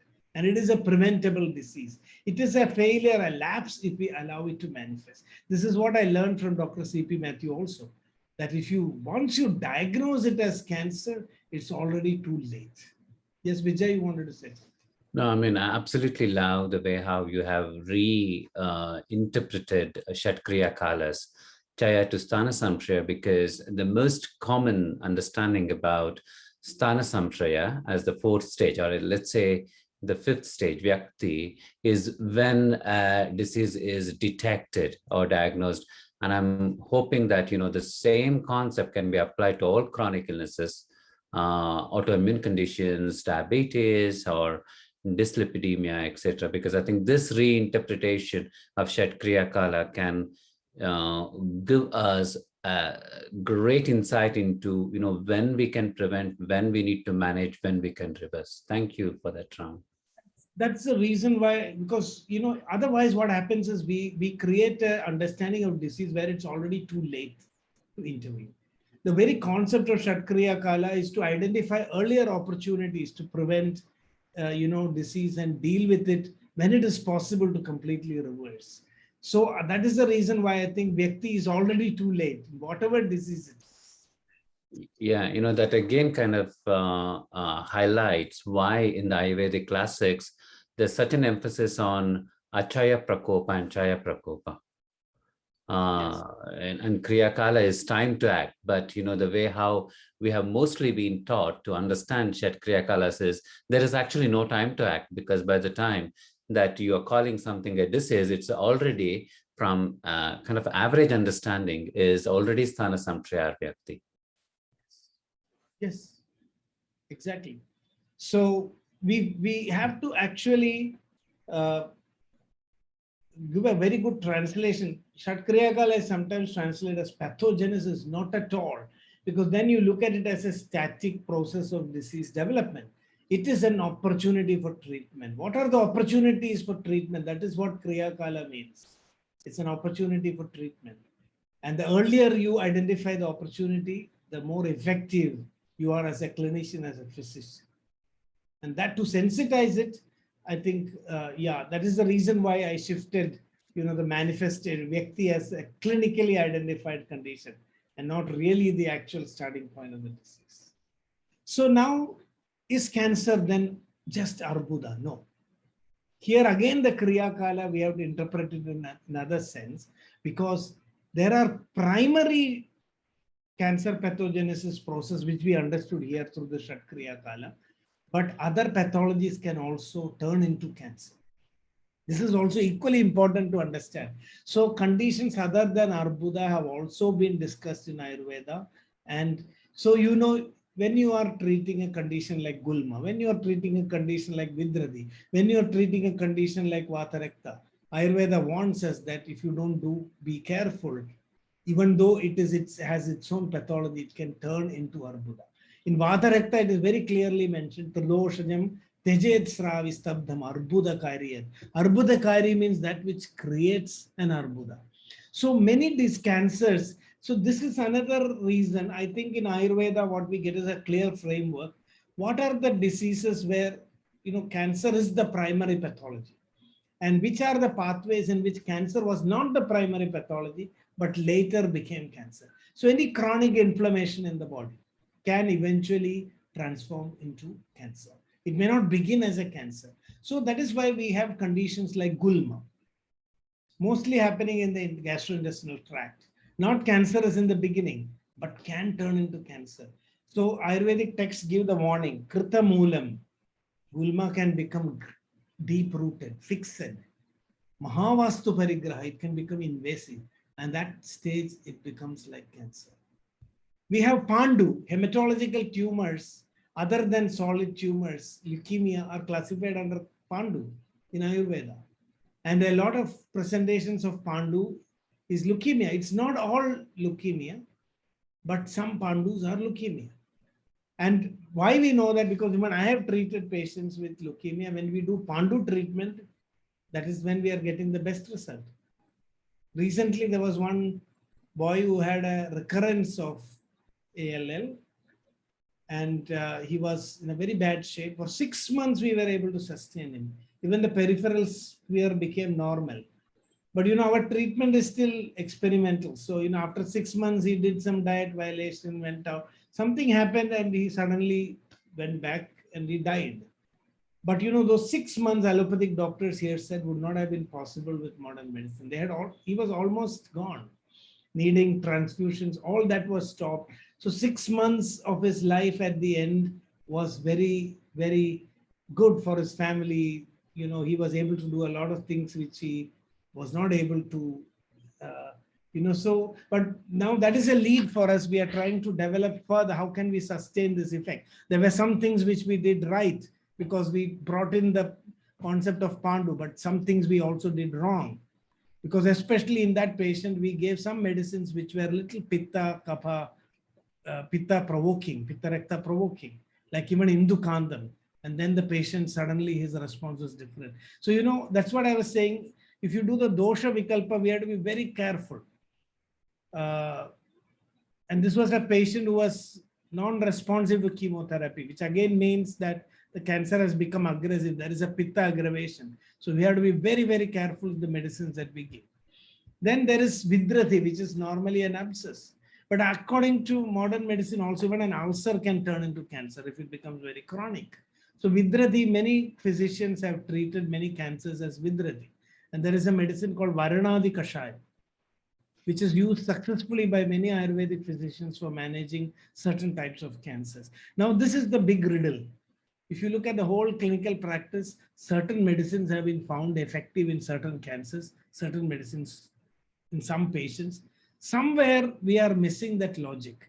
In my opinion, it's because Ayurvedic physicians are still doing trial and error. When Varanadi works in one person and it doesn't work in another person, we are not asking why.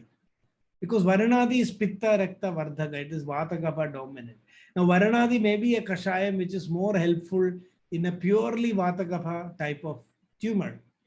Whereas if Pitta is also involved and with Vata Kapha, then Gugula Tiktaka may be better because it is more Pitta friendly than Varanadi Kashayam. So how do we make these subtle choices? I think that is where we are missing. That is where sometimes we are successful, sometimes we are not successful. And that is why in today's discussion, I'm really trying to highlight the fact that dosha vikalpa is critical if you want to get repeated, consistent results, in the management of cancer. Then Valmika, which is considered as a Kshudra Roga. I think anthill would be the best Ayurvedic description of cancer, not the poor crab, which is not really so bad. The crab has been made to look very malignant and malevolent.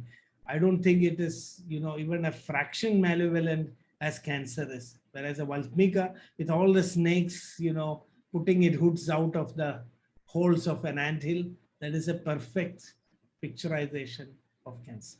And I think, as Vijay tried to explain earlier, how an entire ecosystem is created. Cancer creates that entire ecosystem. It takes its own time, maybe 10 to 12 years, 20 years before it manifests. So it is a master super intelligent plan. It is the plan of death. It is the plan of destruction. It is the plan of Ama at its, most destructive manifestation. Now, there are many other conditions where Ayurveda seems to be describing cancer. One such disease is alasa jihva, swelling at the base of the tongue, causes stiffness of the tongue when it increases in size, gives out a foul smell and leads to ulceration and sloughing in advanced stages.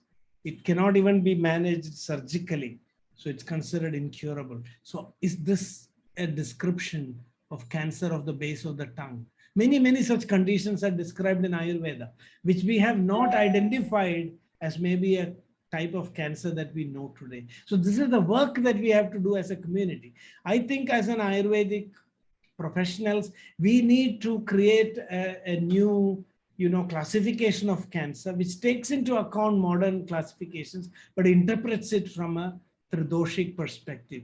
And when we have such a list, then clinicians will find it more easier, because then you can easily map the medications that are most suitable for a particular type of cancer. So when you come to Ayurvedic management of cancer, this is the thing that prevention to cure to palliative care, we have a lot of possibilities, so many methodologies where to use, watch, what.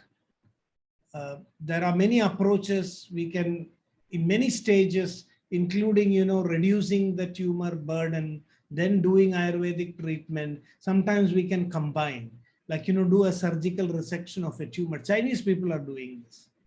When there is a very huge tumor, according to Ayurveda, Taruno Bheshajai Sadhya. This guideline is very, very important.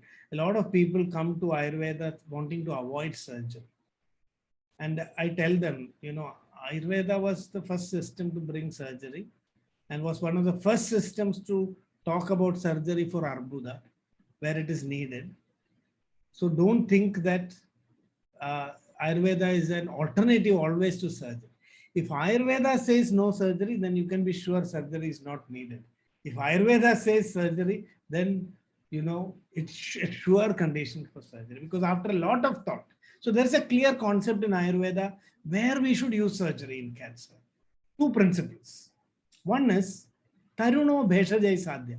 If the tumor is small, Taruna, not well developed, not so big, Bheshajai Sadhya. Bheshajai is enough. Pravriddhas Chedam Arhati. If it becomes bigger than, so for every cancer, we must measure the tumor size and define what is Taruna and what is Pravriddha.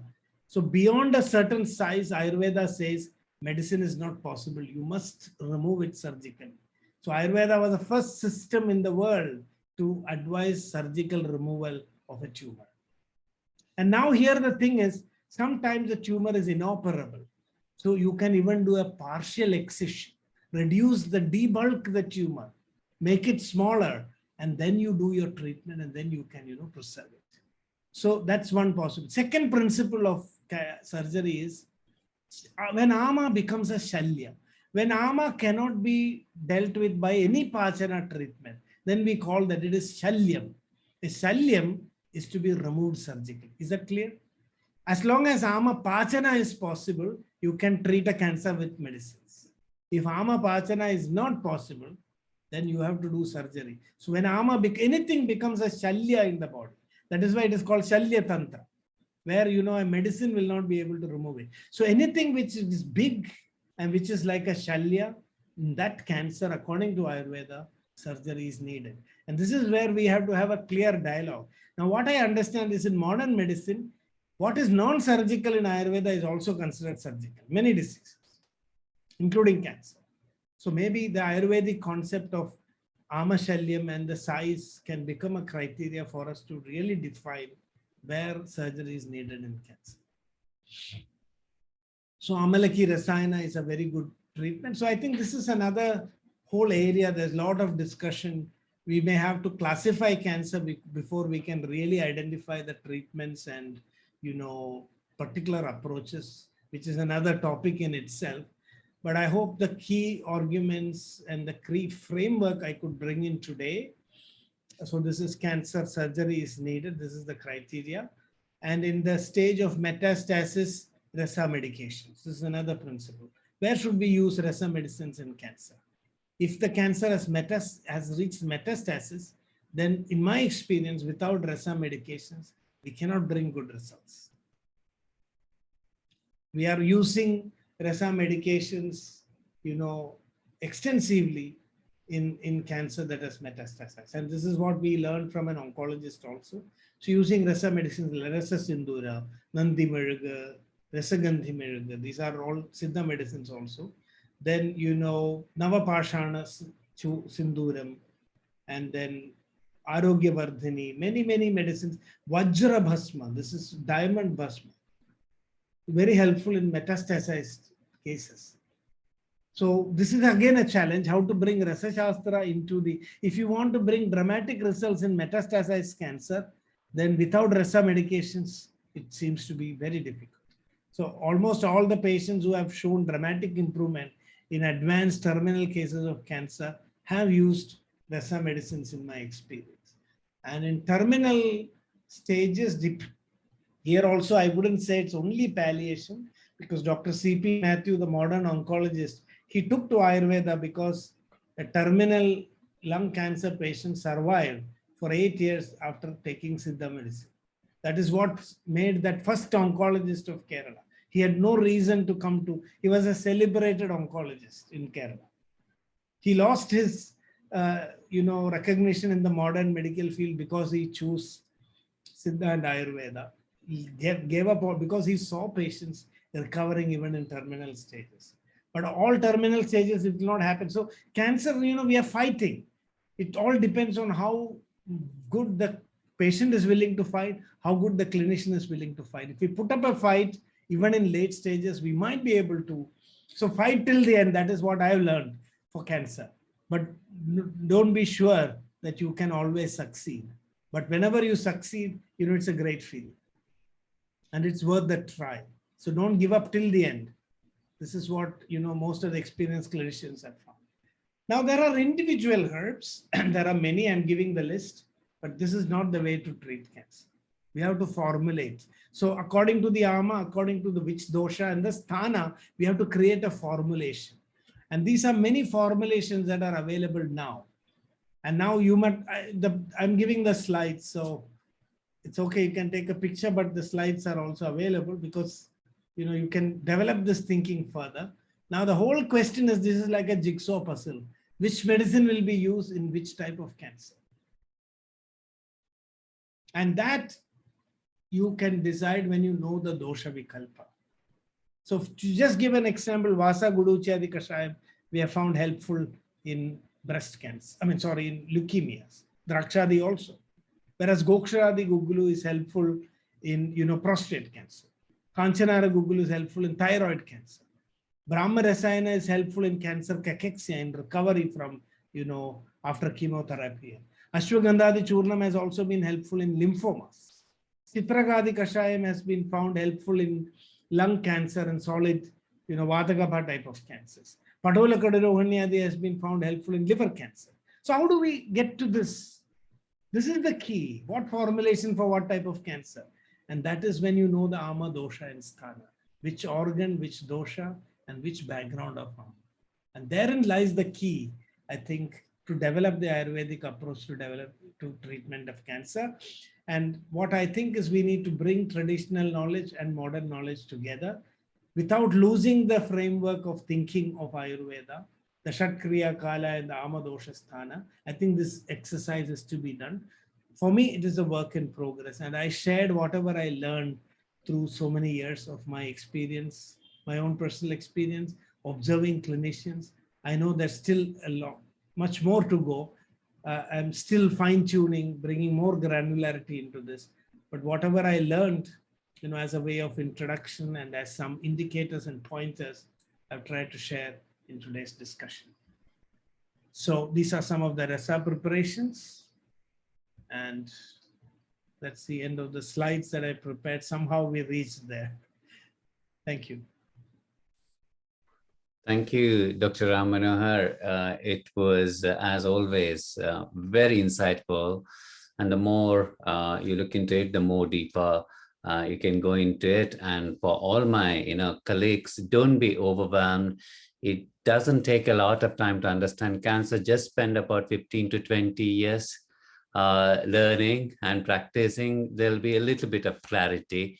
So one thing I must say is that, unlike what we believe that we can learn everything within a short period of time, it is impossible and it's an unrealistic expectation. I think what I have realized is you have to be a student of Ayurveda, of health, all your life, and you have to put in your time. You have to go back to your classical texts. If you can't recognize some basic concepts, it's not that we are not competent, it's just that we haven't gone back to those texts and have read it. So it's what this webinars emphasize is there's so much gift that Ayurveda has given us for thousands of years, but we need to invest our time in actually putting our efforts and going and studying, because there is a certain culture in modern practice that We want the expert to give us instantaneous tips to manage a case that we have just seen yesterday. And I think, until that culture changes and we get into the culture of investing our time in studying and learning from experienced clinicians like Dr. Manohar and many others, we can do a lot within integrative practice. And thank you so much for all of you having spent 4.5 hours on a Saturday, which means that we are all actually interested. Sue, would you like to conclude the webinar? And once again, thank you so much, Dr. Ram. There were so many gems in this webinar. I just can't tell how excited I am about and how thankful I am for how you have interpreted and reinterpreted classics of Ayurveda. Thank you very much. Sue? Yeah, I just echo everything that Vijay has just said. It's just amazing. You've shared so much with us and so willingly, and it's obviously your lifetime's work, and yet there's no ego or anything the way you've shared everything. It's just amazing to have that kind of quality, and I wish we had longer, because I said to Vijay as we went along one of the breaks, we could have stopped just at armor really with you, because it was every subject just kind of was a complete subject in itself. So thank you so much. It's been amazing. And I think for me, the takeaway is to start at the beginning, really, not to feel overwhelmed that you cannot deal with cancer as it's presented. But even if we've got therapists on this this webinar today, that lifestyle is so important. And you said that right at the beginning. If we can start then we don't have to get to the stage 4 or 5. So amazing. Thank you very much. And, just keep on doing what you're doing, and please come back again one day, because we need you really over here. So I'll pass it over to you for anything you've got to say back, but I just can't thank you enough for today. Anybody else need to say anything? Thomas, would you like to finish? Because you opened. Yes, thank you so much again, Ram, for this. Just like we have all said, there are no words to express our gratitude. And the language you used, the way of how you communicated such complex concepts with such beauty, poise, love, patience, it was just really amazing and very encouraging. Like Sue said, we often get overwhelmed when we look at the complicated and such life-threatening disease such as cancer. And you have given us a framework to work with and to dive deeper, that we can actually approach it in a way where there is hope. So my deepest gratitude. Just to mention the next upcoming seminars, there is a seminar on the 10th of May. Sorry, before that, on the 27th of April, we have a seminar by Professor Dominik Wojcicki. I hope I pronounced his name correctly. It's basically looking at Sushruta's Classical Compendium of Medicine. So this is another wonderful webinar where we look at the interpretation of Ayurveda with a slightly different angle. So I'm very much looking forward to that. And then, of course, we have got Annie McIntyre coming back on the 10th of May, Healing with Flowers. So we continue our series of webinars within the APA, and thanks to Sue, thanks to Carolina and Vijay and everybody else for making these webinars possible and for encouraging new speakers to come on board. And of course, like we all said, we would love to have you back at some stage in the future. So with deepest gratitude, thank you so much, Ram, for wonderful time. It's showing that people are saying, can we have follow-up sessions already, Thomas, on the side? So it's good that you mentioned that. And Vijay, I have to say, it's great to have you there, because sometimes it's like playing tennis. And it's like the ball's gone off the court all the time. And then you kind of come back and you say, could you just kind of explain that? So I think it was good to have Vijay there as well, and to help us understand. And I think everyone would agree with that. So thank you everyone. Thank you, Doctor. And we'd love to have you back again, and we will be in touch to ask that, please. So thank you, everybody. Have a lovely evening, afternoon, whatever, weekend. Thank you very much. Bye-bye.